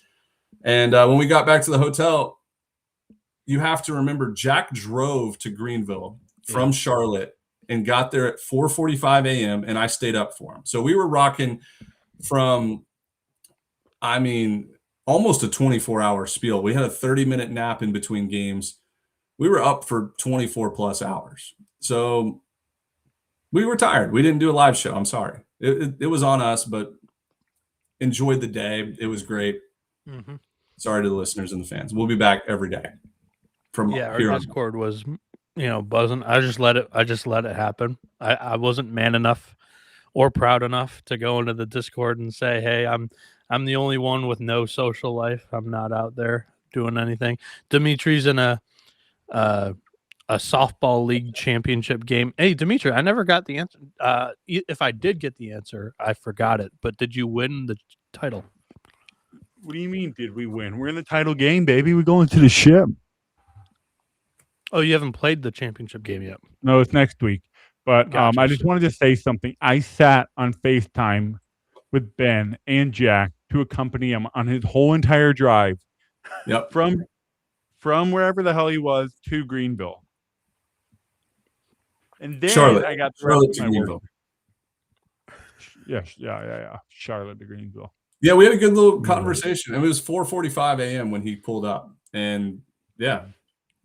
Good for Jack. Jackson. Do you guys see what's happening right now in Montgomery? Yeah. Bases loaded, bottom 9, down by 4, 3-1 count, 1 out. I got a 2-0 count, so I'm 2 pitches, 3 pitches behind. 3-1. Baby, let's go. San Francisco home run. They now lead by 3 over Pacific. My guarantee. Oh my God! Tying runs on base. They're soiling it. They're soiling it. I got to pull this game up on my phone. Sorry. All good.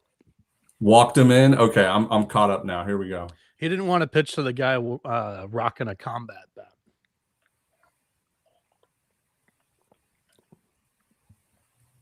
I love seeing Troy's whole bullpen getting loose and stretching. They just cut the cameras and they're all moving around. I mean, if you're a bubble team, I think you're rooting for Troy to lose here. Oh, yeah. Jack is a great guy, Steve.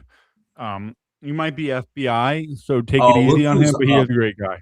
Look who's up, by the way. The worst possible hitter to pitch to right now. Here we go. Russo? Matt Russo. Matthew Russo. Walk-off grand slam. The clutchest guy of all time. This is the last person. It's the last person you want to pitch to, but also situationally, probably the best because he is a double play candidate. Double play candidate, fly ball candidate. Like a fly ball does not kill you here. Grand A slam home run candidate, does. maybe? Grand slam candidate. All right, going to the pen. 1-0 count. Who are they bringing in here? I've been trying to figure out. The reason why I left the camera was because I was trying to get some eyeballs on it, but I don't know what's happening right now. Some eyeballs on it. We're trying to get some eyeballs on it, but my eyeballs are not showing up. Let's see who they're bringing in. Chat, did I do a good job with Ben bringing up Kangaroo Court here? I'll pay my fines. So You Troy don't is have to pay bringing anything. Ellingworth. Oh yeah, Avery asked for a T-ball update. Season's over. We came in dead last. Wait, didn't your season start last month? 10 games in 5 weeks. So two games a week for 5 weeks. And it's done? It's done. Wow. Okay. This past Monday was the last game. The Badgers were unbelievable this year. They killed the T-Rexes, my team. The Badgers. All right, this is who Troy is bringing in. Hasn't pitched yet. Last outing, 1 2/3, 3 earned. Before that, Ooh, we gotta adjust this. We don't want to mirror this. There you go. we got to go eyeballs though. Let's not get in trouble. Now I'm in trouble. I gotta get my eyeballs on it. Got to get eyeballs on it. How do I get eyeballs on it? You did it. Yeah, you were the one that did it. Do I go a little? Do I go a little? No. there you Pull go. that shit back up. Well, for the time being, we're not going to have it be the I dominant can't get one. my eyeballs on it. I don't know how to. All right. It's not You working. did it like 4 Yeah, days you ago. did the eyeball thing on I Saturday can't get my night, eyeballs on it. It's not working. Friday night. Logitech webcam C925E. It's not showing up. It's not showing up. All right, bases jack. 1-0 count. Here we go. We're I definitely. mean, I getting gotta sued. I gotta move this around to keep it legal. What's gonna happen next? Oh Ball my 2. god. Don't put the SEC, like anybody has access to SEC network. I think throw on like the Big Ten network game or something, So what if we just kind of go like this? or another ESPN Plus game. Oh my god! Oh my 3 god, down. Troy, you're shitting your pants. Hey, do you give Russo the green light here? No shot, dude. No 0% chance he's swinging here. Just for the No conversation. way. No way. This guy can't throw a strike. I agree. I would take till a strike from a new pitcher.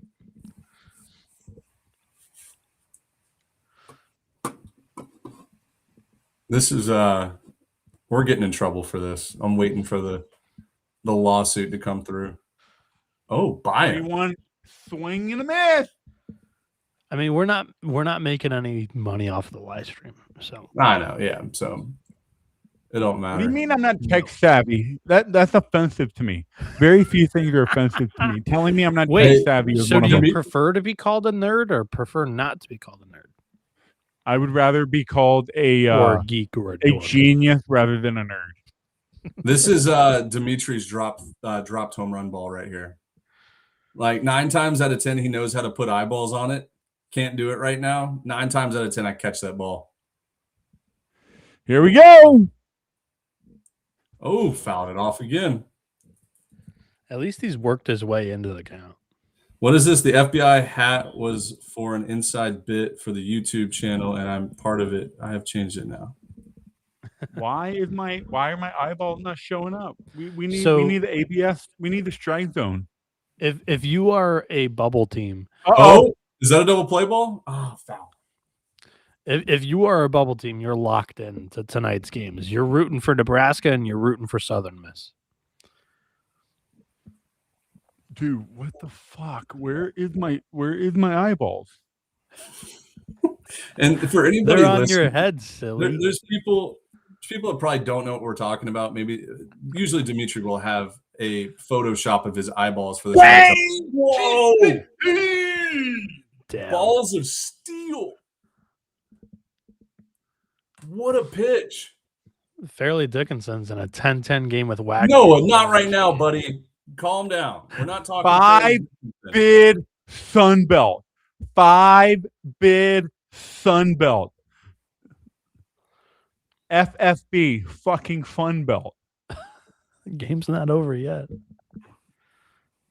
Noah, whoa. Crutch Beth.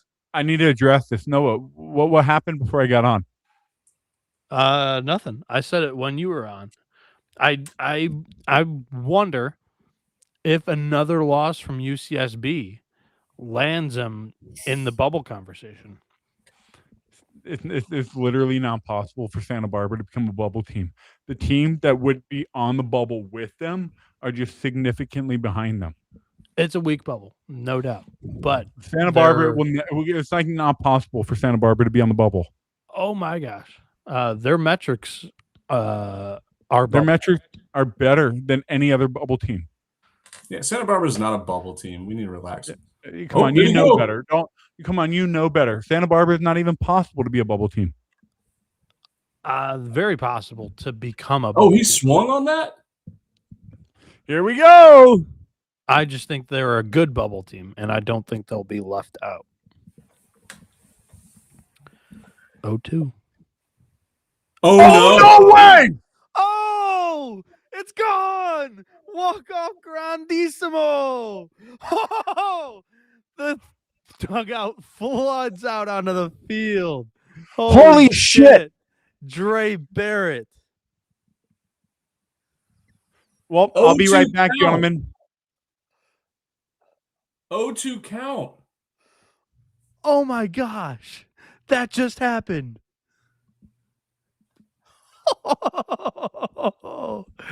Southern Miss walks it off and sends Troy to the losers bracket. Holy smokes. My TV on the left here is behind a little bit. I just now saw the number one moment in I mean, it has to be the number one moment. Dude, he pimped the shit out of that too. He was looking back at the dugout and just like tossed the telescope, you know? 0-2 count, dude. Like that's the difference between an 0-2 walk-off grand slam and first pitch or 3-1, like that should not have happened. It was not a bad pitch. It was either a two-seamer or a changeup that was coming in. It was probably a ball, and he hammered it. He got all of it. So now Troy has to beat South Alabama, I'm assuming tomorrow. That is why we do 11.7 live, baby. Oh my god, dude. Wow. I'm stunned. Look at the chat. Holy shit. Walk it off. OMG. There's a train track behind left field. I think that cleared the train track. It may have. Holy moly. That thing did not land. An 0-2 changeup, righty on righty. That's some MLB The Show stuff right there. Was it a change piece? That's what Avery's saying. They called it changeup. Yeah.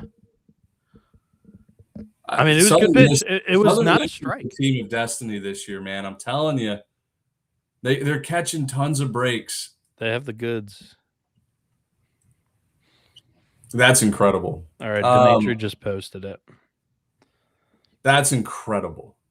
What a moment, dude. I don't know what to say.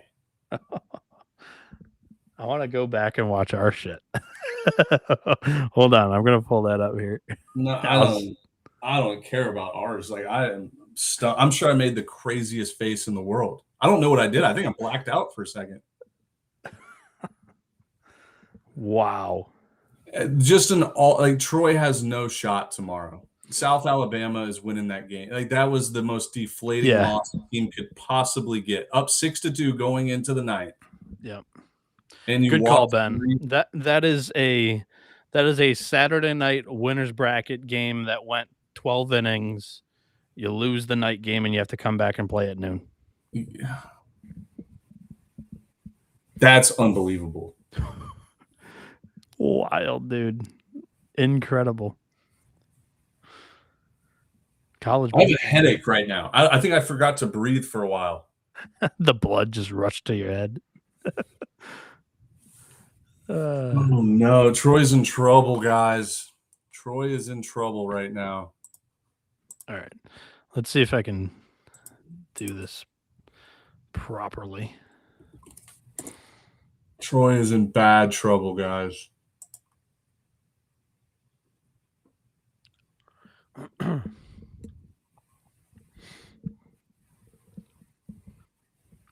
I want to see where the RPI. A couple of guys saying that they had Southern Miss in a handful of parlays that saved their day.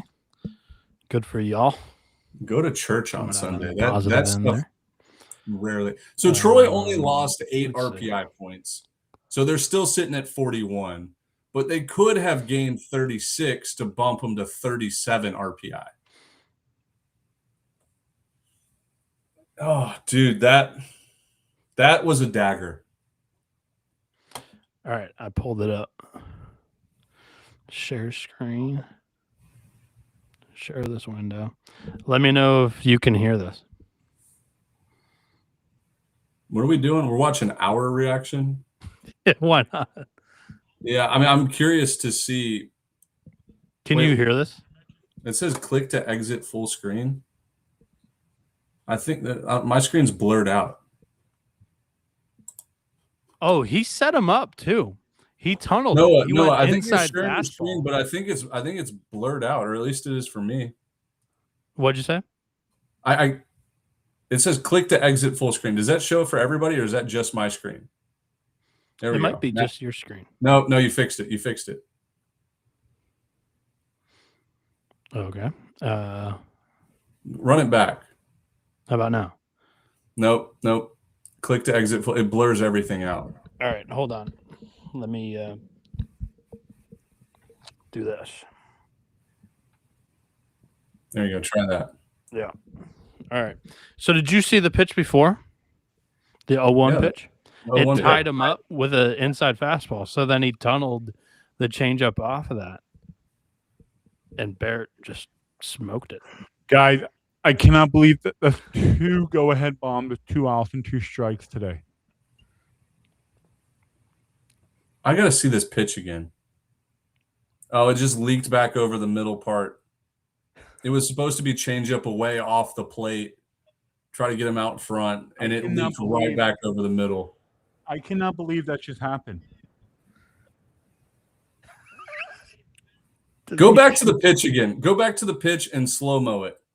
That's not the spot he wants. Look. No, probably not the spot, but I don't think it's a strike. Look, he wants it out, and it leaks right back over the middle. Holy I cow. think it's on the inside. I think it's inside. I don't think that's a strike. But no, look, yeah, he's that was off not the his plate. spot. I think that's middle, dude. Catcher sets up off the plate, out. Yeah, well, it looks middle, but you also have to remember our camera's in left center. Yeah, that's a good point. No. He was going fastball away, and that shit ran back middle. That shit just ran back middle. Unacceptable. Correctly. It happened, though. Like, it happened.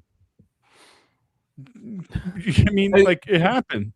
Dimitri, he parked that shit in fucking Troy, Alabama, and almost hit the Louisiana guys on their way out of the ballpark. Dimitri, I disagree with your name. I don't think Troy stinks. I think Southern Miss is actually they made a deal with the devil, and this is the year. Like, everything good is happening to Southern Miss this year. No. Good things happen when you don't expect it. They're expecting great things. No, it's not going to happen. Troy stinks. A 6-2 lead in the 9th, and you soil it like that. But that's team of destiny stuff. Southern Miss is going to go to Omaha and probably win this thing. They don't lose. All right. Arizona State took a 2-1 lead. Sun Devils. Sun Devils. I need a Landon Harrison 3 a.m. walk-off bomb. That's what I need. All right, chat. What's happening with you guys? Send us a question, anything. Send it. They were firing early, and then that electric factory happened. Eagle Ball's back.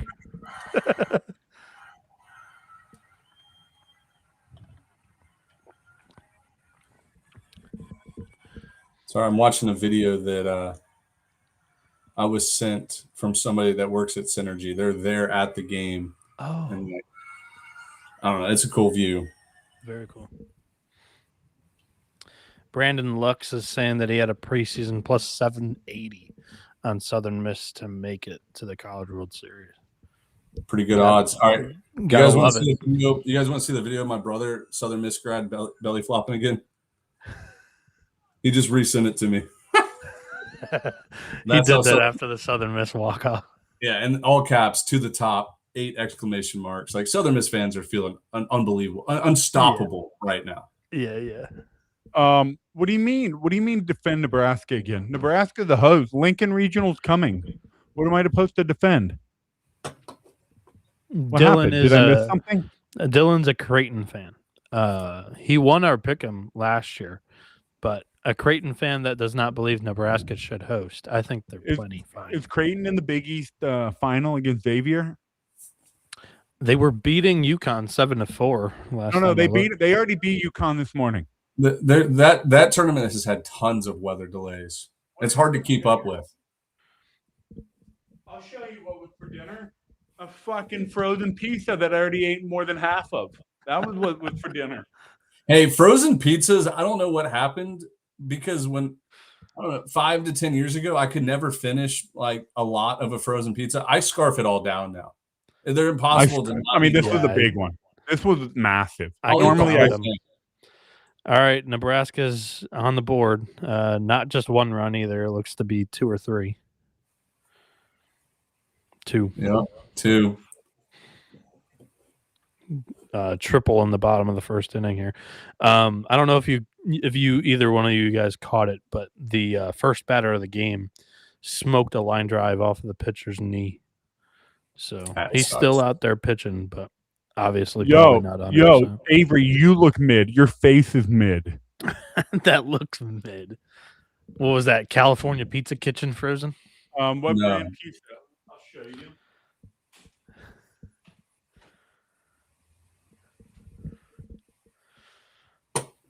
Avery wants to see Minnesota bubble talk and bring up the schedules again. We're not doing Minnesota bubble talk. They didn't even qualify for the Big Ten tournament, and they take 12 teams. Well, that's what I was talking about. They weren't going to qualify. Avery, or Steve, the brand is Mama Casi's, some Italian pizza brand from Aldi. Mama Casi's from Aldi. Gotcha.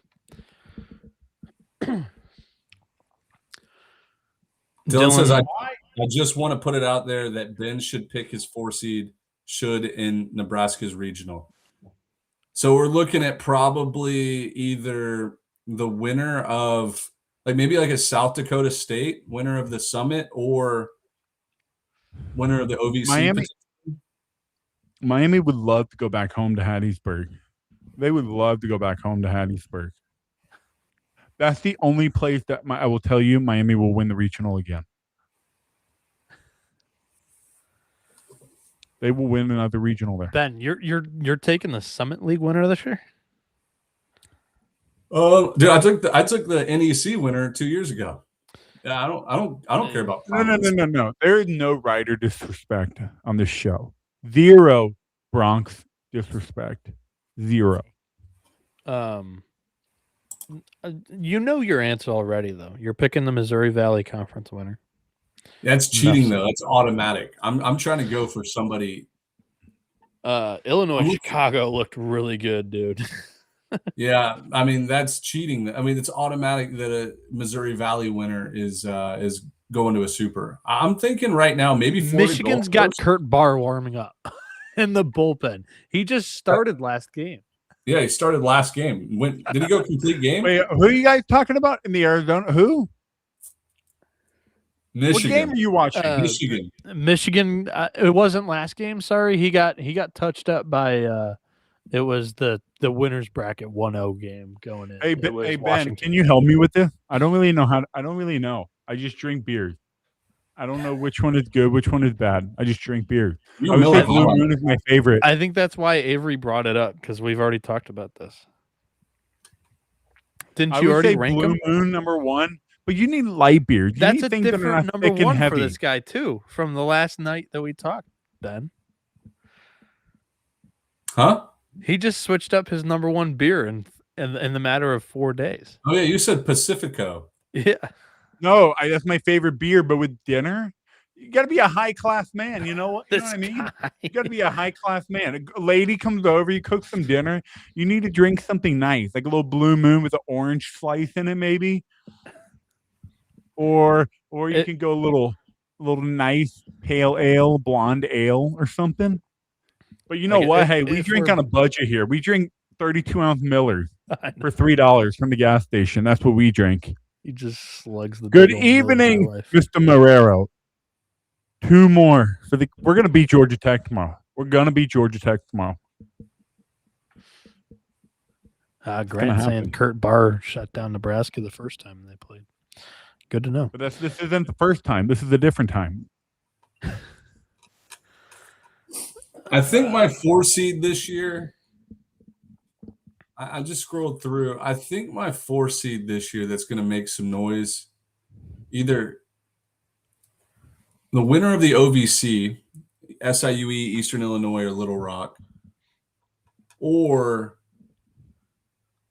Washington State, San Diego State, one of those two from the Mountain West. I like both of those teams. I like San Diego State. I think they got the pitching to be able to hang in our regional. They really just need to bring the sticks, and that's been so inconsistent for them this year. But I think the Aztecs are a good shout. I also think the OVC is a good shout. I think SIUE, Eastern Illinois, they can compete. Holy Cross, Avery saying Holy Cross. Oh, do you guys want to see something amazing about Nate brings up? I think this might be Blind Man Nate, but he brings up, I think it's Northern Colorado. So let me share my screen real fast. Give me 2 seconds. Gonna give a little history, college baseball history. Yeah, it might. No doubt Troy losing helps TCU. No doubt. Oh, yeah, 100%. All right, here we go. Let me share my screen.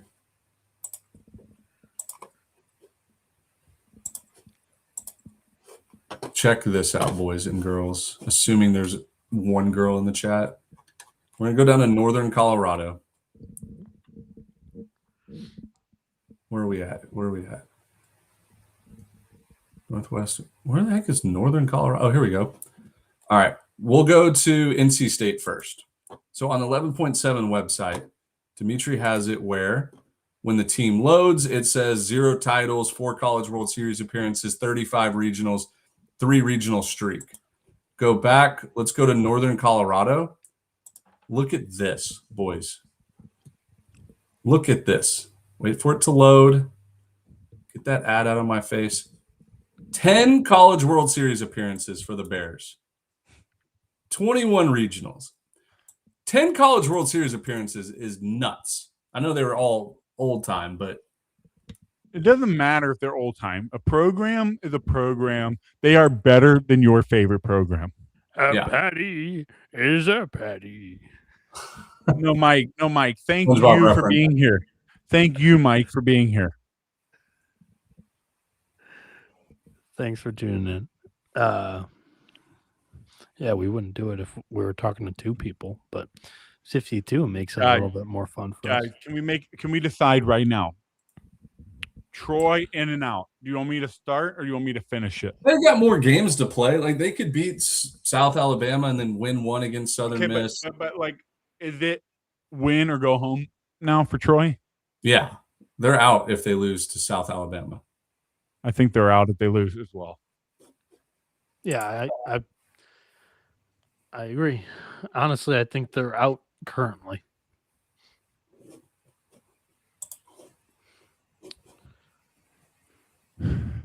Noah, what were your thoughts on Brenham CG Shuddy, the freshman? Is that like a top 10 just most incredible performance in the Michigan baseball? I saw somebody that said, like, what if he just turns into the next Michael Roth and just goes complete No. game? They said Henry. What's his name? Henry from Michigan 2021 run? Well, Tommy I was Henry? about to say, I was about to Tommy shout Henry out. 2019 run? Yeah. I was about to shout out Connor O'Halloran, just another Canadian left-hander for the guys. He was All right, here we go. pitcher of the year. Noah, you go first. 4-team regional costume. We got to see the regionals first. We don't know who's in what. No, just your hypothetical favorite jerseys in college baseball, basically. All right, the 1 seed's North Carolina. Good pick. The 2 seed is Coastal Carolina. Good pick.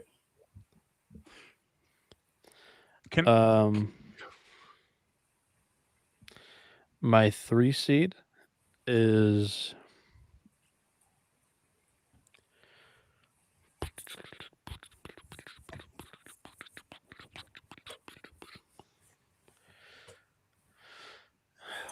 Take your time.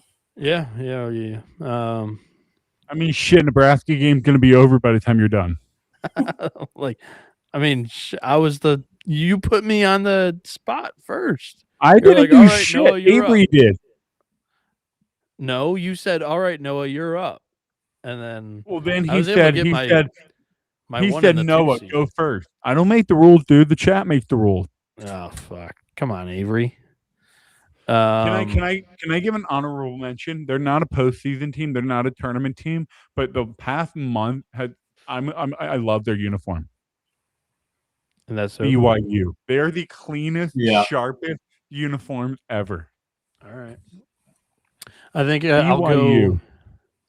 So I got my 1 seed. I got my 2 seed. My 3 seed will be just Arizona State. Give me the garnet and gold, red and gold, maroon gold, whatever you You're want to doing call well, it. Noah. You're doing real well. Yeah, and then my 4 seed is gonna be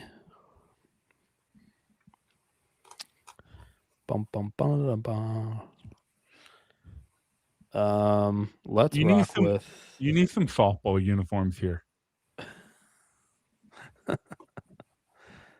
The 4 seed will be. I need a hint of I'll give you one of mine that's in my top 4 is the Raging Cajuns. I was There trying you to go. build an actual regional. My fault. Sunday Cajun Reds are our top 5 jerseys in college. Yeah, baseball. I love their vests. Their pinstripe vests are good. The black Cajuns really like the Sunday Reds are the best though. Tiger Sunday Reds. So you're looking for a 4 seed that has good uniforms, is what you're actually doing? Yep.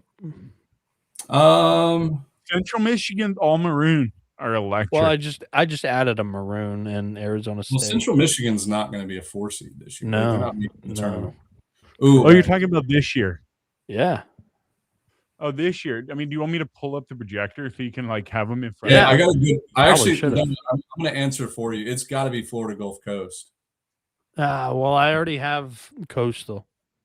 They kind of blend on that color mix. I was trying to find I have Xavier's.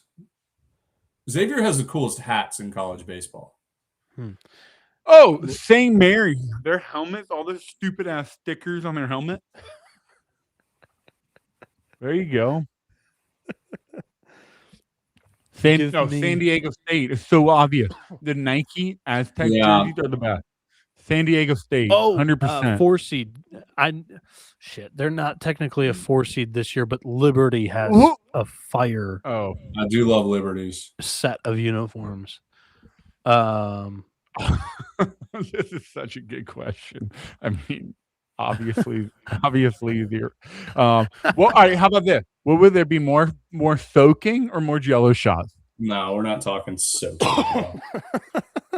Make me throw What do you up. mean? You stick your come finger on. in the Jello shot and you soak your finger like a boo-boo. We should send You Jack. soak a boo-boo in your finger. A boo-boo on your finger. Send the flops on the sideline reporter, Jack DeLongshaw, to go check out. Stop it. Cade Davis is not going anywhere. He's not going anywhere. All right, you guys go. I'm struggling on a 4 seed to land in that regional on uniforms. I'm going to pull up Dimitri's projection. Ben, go. You want me to go? You want to go? I can go. I'm pretty good with college baseball uniforms. I keep up. All right, I will go. He knows ball. You took North Carolina. Yeah. I'll take Texas as my 1 seed. The Texas uniforms are beautiful. There's a couple more I would love to have, but Texas might be 1-1. 2 seed, I will rock with. I'll tell you this: Mercer has the ugliest uniforms in college baseball. I have my 4 seed. Hate what they did. My 2 seed, I will go with. You guys think UCF will be a 2? No? All right. Oregon. Week 2, strong 3. Oregon is way better than UCF. Well, do you think UCF is going to be a 2? Oregon could be a 2. UCF, I think, is a strong 3 rather than a weak 2. Hey, you know what? I'll take high 3. I'll take Miami. I'll take Miami as a 2. Miami's uniforms are awesome. Wait. Miami pre-Adidas era, like their Nike era uniform. I like their current. Ew, no, dude, no. I hate them. Ew, no, dude. I hate their uniform. No. 3 seed, I'm gonna take. It's between 2 right now. I'll take East Carolina. And then my 4 seed, I'll take. I don't really know a lot of 4 seeds. So I'll grab my 4 seed real quick. Wright State. I needed a little bit of green. I'll take San Diego State. I love their stirrups. Good call with the San Diego State, too. I like their set, too. Yeah, I got North Carolina, Coastal, Arizona State, Wright State as my regional. And then you have Texas. You took – who was your 2? 3 seed UCF, 4 seed. No, I took 2 seed Miami, 3 seed East Carolina, 4 seed San Diego State. Got it. I like it. ECU, good call. Dimitri? I'm going to take Florida's home white. Those are great. Script as my 1 seed. I'm going to take USC's all-black jersey as my 2 seed. That says Trojan. For my 3 seed, I'm going to take Kent State's all-blue pinstripes. Their baby blue pinstripes? Yep. Yeah. And then my 4 seed, I'm going to take San Diego State Aztec pinstripes. There we go. Good question. I'm thinking 3, guys. I'm thinking 3. What's average? I 4? think the average lands around 4 or 5. 4 to 5 is the average, yeah. I think last year we saw 7. I got to see the bracket first. You really can't go blind. I think Jack said it in one of our podcasts like 3 weeks ago. I think there's a clear top 3, top 4-ish teams, more like 3. And then I do think that 4 through 18, it's pretty flat. I think any of those teams could end up losing a regional. Hey, hand up. I didn't write this. I didn't write this. What does it say? Riz God wins the costume draft. I'll let you have it. Rizgad named the specific jersey too. I liked it. How good do we feel about Louisiana? Personally, Louisiana's in. Let me look at their metrics one more time. Do they have a decent DSR? No. I think it's like high 40s, DSR 50. is 53. Yeah.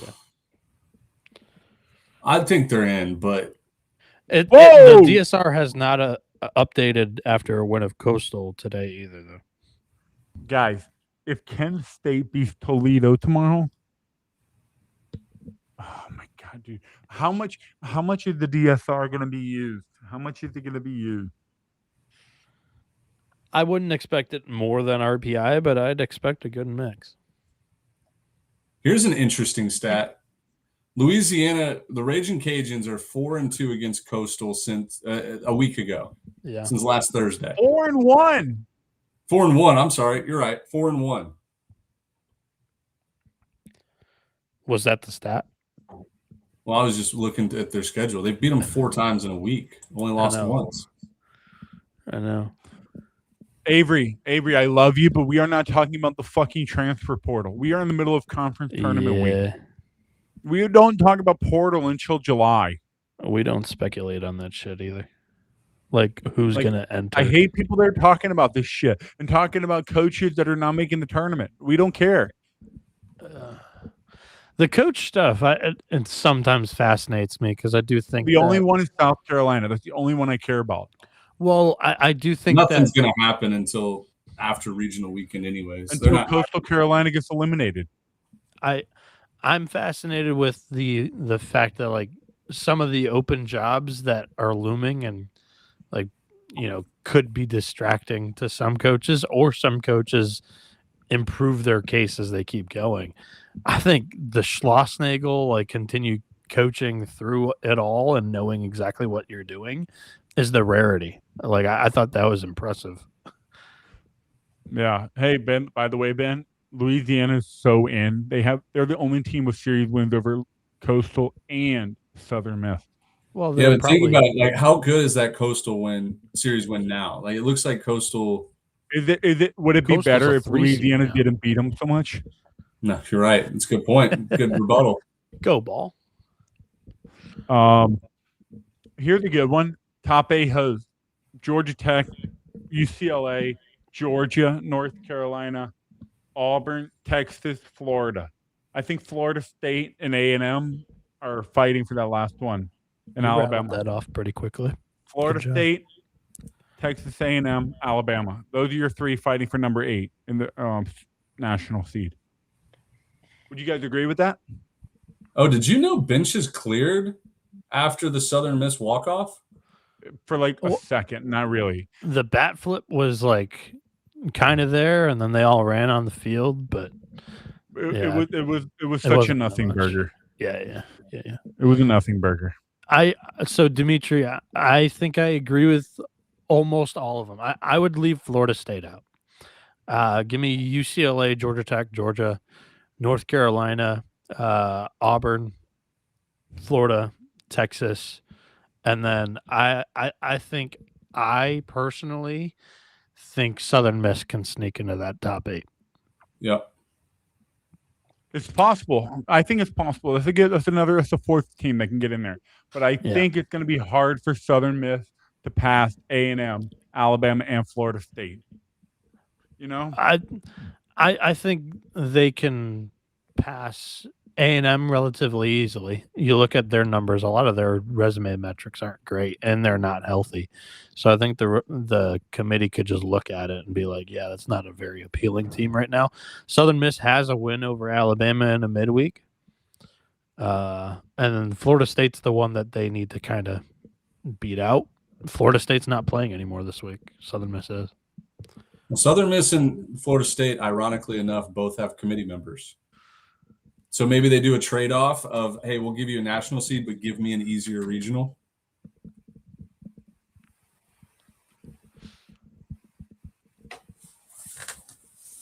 Are you talking to me? I don't know. I was just talking to him. Yeah, just a blanket statement. It felt like. What other questions do we have here? A&M non-conference SOS is trash. I agree. It's garbage. Do not speak about my goat like this. Do not talk about my goat like this. He had a home run yesterday and was part of the reason why they won. What do you mean yesterday? He had a home run in 3 straight games. He had a home run today? No, not today. Going into yesterday, he had 2, and then he hit 1. So that's 3 in a row. So how is that different than what I said yesterday? What I said was correct too. He had home run yesterday. No, I said yeah. He hit 3 straight coming in. Like I was building on top of you. Here's a good question. Dimitri, what's your take on ABS? After I seeing think it, ABS is good, but I think the strike zone thing needs to be figured out because they expanded it to compensate for what they knew was going to happen, which is a walks galore. So they expanded the strike zone, and now it's just counterproductive, in my opinion. You think they expanded it more than what the college strike zone already is? The college strike zone is expanded. But hold on, an expanded strike zone that is consistent is okay. Whereas if like you show like this is kind of a boomer take, but I have a point here. When someone says I'm giving the black on the outer half of the plate, Yeah, that's fine. But if they're going to expand the zone how big is the horizontally black and vertically, that's just too big. How big is the black? What do you mean? How big is the black? Like in your opinion, how big should the black be? Because I think what it is right now is it looks like a ball's size. No more than a ball off. Which it looks like that's the case for me. It's a ball off. They expanded it vertically too. That's the problem. Well, I don't think that it was called correctly vertically. Knees and height. Like, no, I just think it's too big. I think the ABS could work, but I don't want it. Honestly, at the end of the day, I don't want it. I think you're seeing what I'm actually okay with, is the college strike zone. I'm okay with ABS and regional, super regionals, Omaha. Sure, fine, that's fine. But do not bring that shit to the regular season. I think I would have thought you would have been more opposite. Like you don't want to see it in postseason until it's in the regular season. No, because in postseason, I know that it's going to be more regulated. It's going to be more consistent. Out in the regular season, dude, stop. The good teams are going to win. The good teams are going to win. ABS is not going to determine a team that makes the postseason or not. I'm pro ABS, in case anybody couldn't tell. I think anybody who watched that LSU Auburn game, you saw the 2 literal strike 3 calls that would have ended LSU's chances in that game in the 9th inning get overturned. That's exactly why it's there. You want those challenges to be used in leverage moments to overturn the borderline calls. And that's the purpose, I think. I think it was used correctly and it worked out perfect and it illustrated why it's good for the game. Yeah, that's true.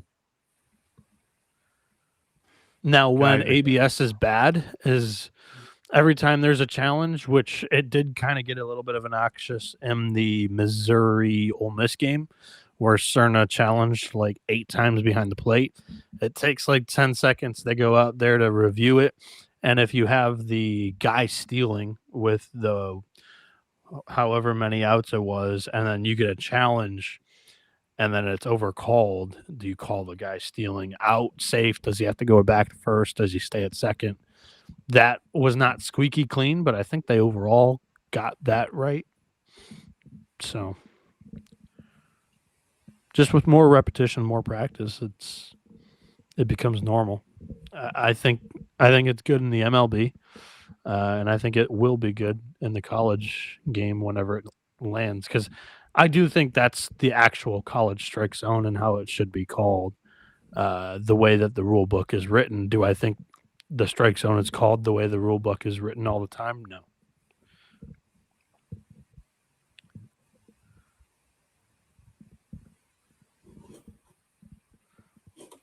Here's a good question from Dan. If there are any teams is there any teams you guys would bet to win 2 games from the losers bracket tomorrow? Probably Wright State. Kent State, I think, can win 2 tomorrow against Northern Illinois. State, Wright State. Oral Roberts. State's a good shot. Kent State's a good shout. Kent, Wright, Oral Roberts. Is Rhode Island in the driver's seat? Yeah, they are. Rhode Island's in the driver's seat. Let me do this. I'll share my screen. We'll just go. Okay, go ahead. We'll just go through them. Yeah, I'm a fan of this. ACC. Yeah, no, there's nobody. I think No double elimination here. All the top C's are in this one. Let's go. I mean, yeah, no, okay. No, there's no double elimination. He's looking for a guy or a team that can win. Yeah.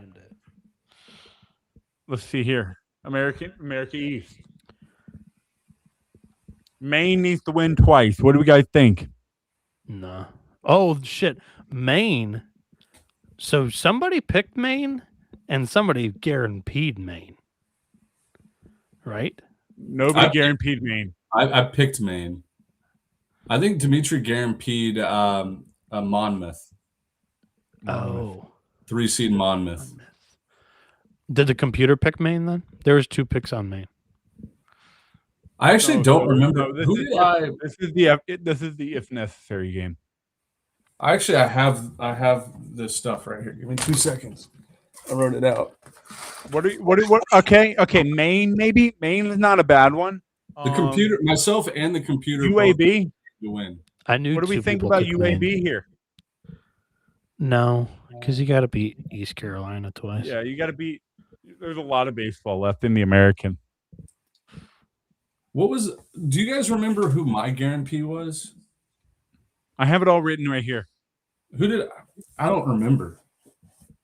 Your guarantee was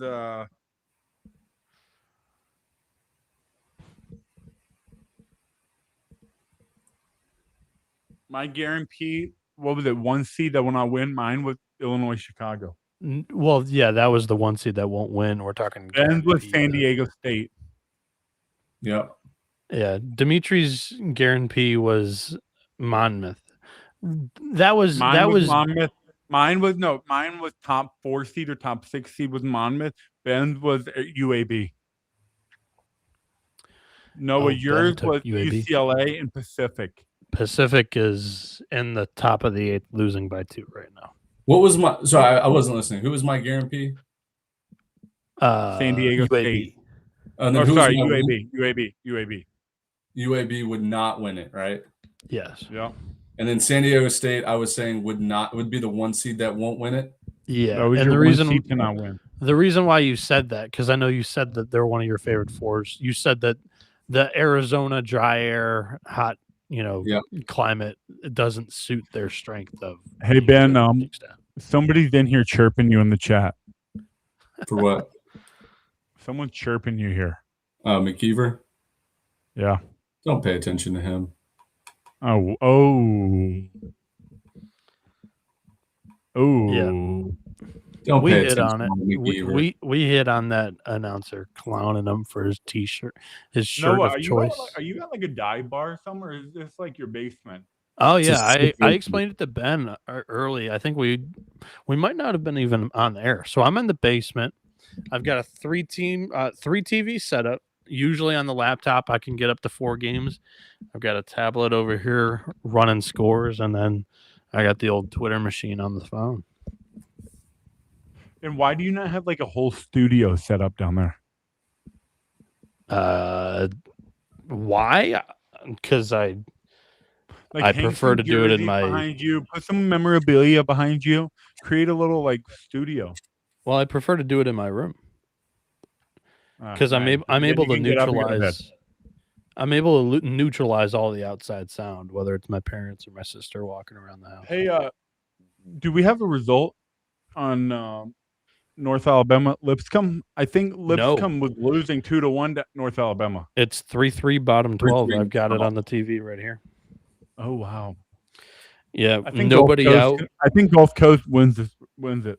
Nobody out. Lipscomb just laid down a sack bunt to move the runner up to second. They've got 1 out.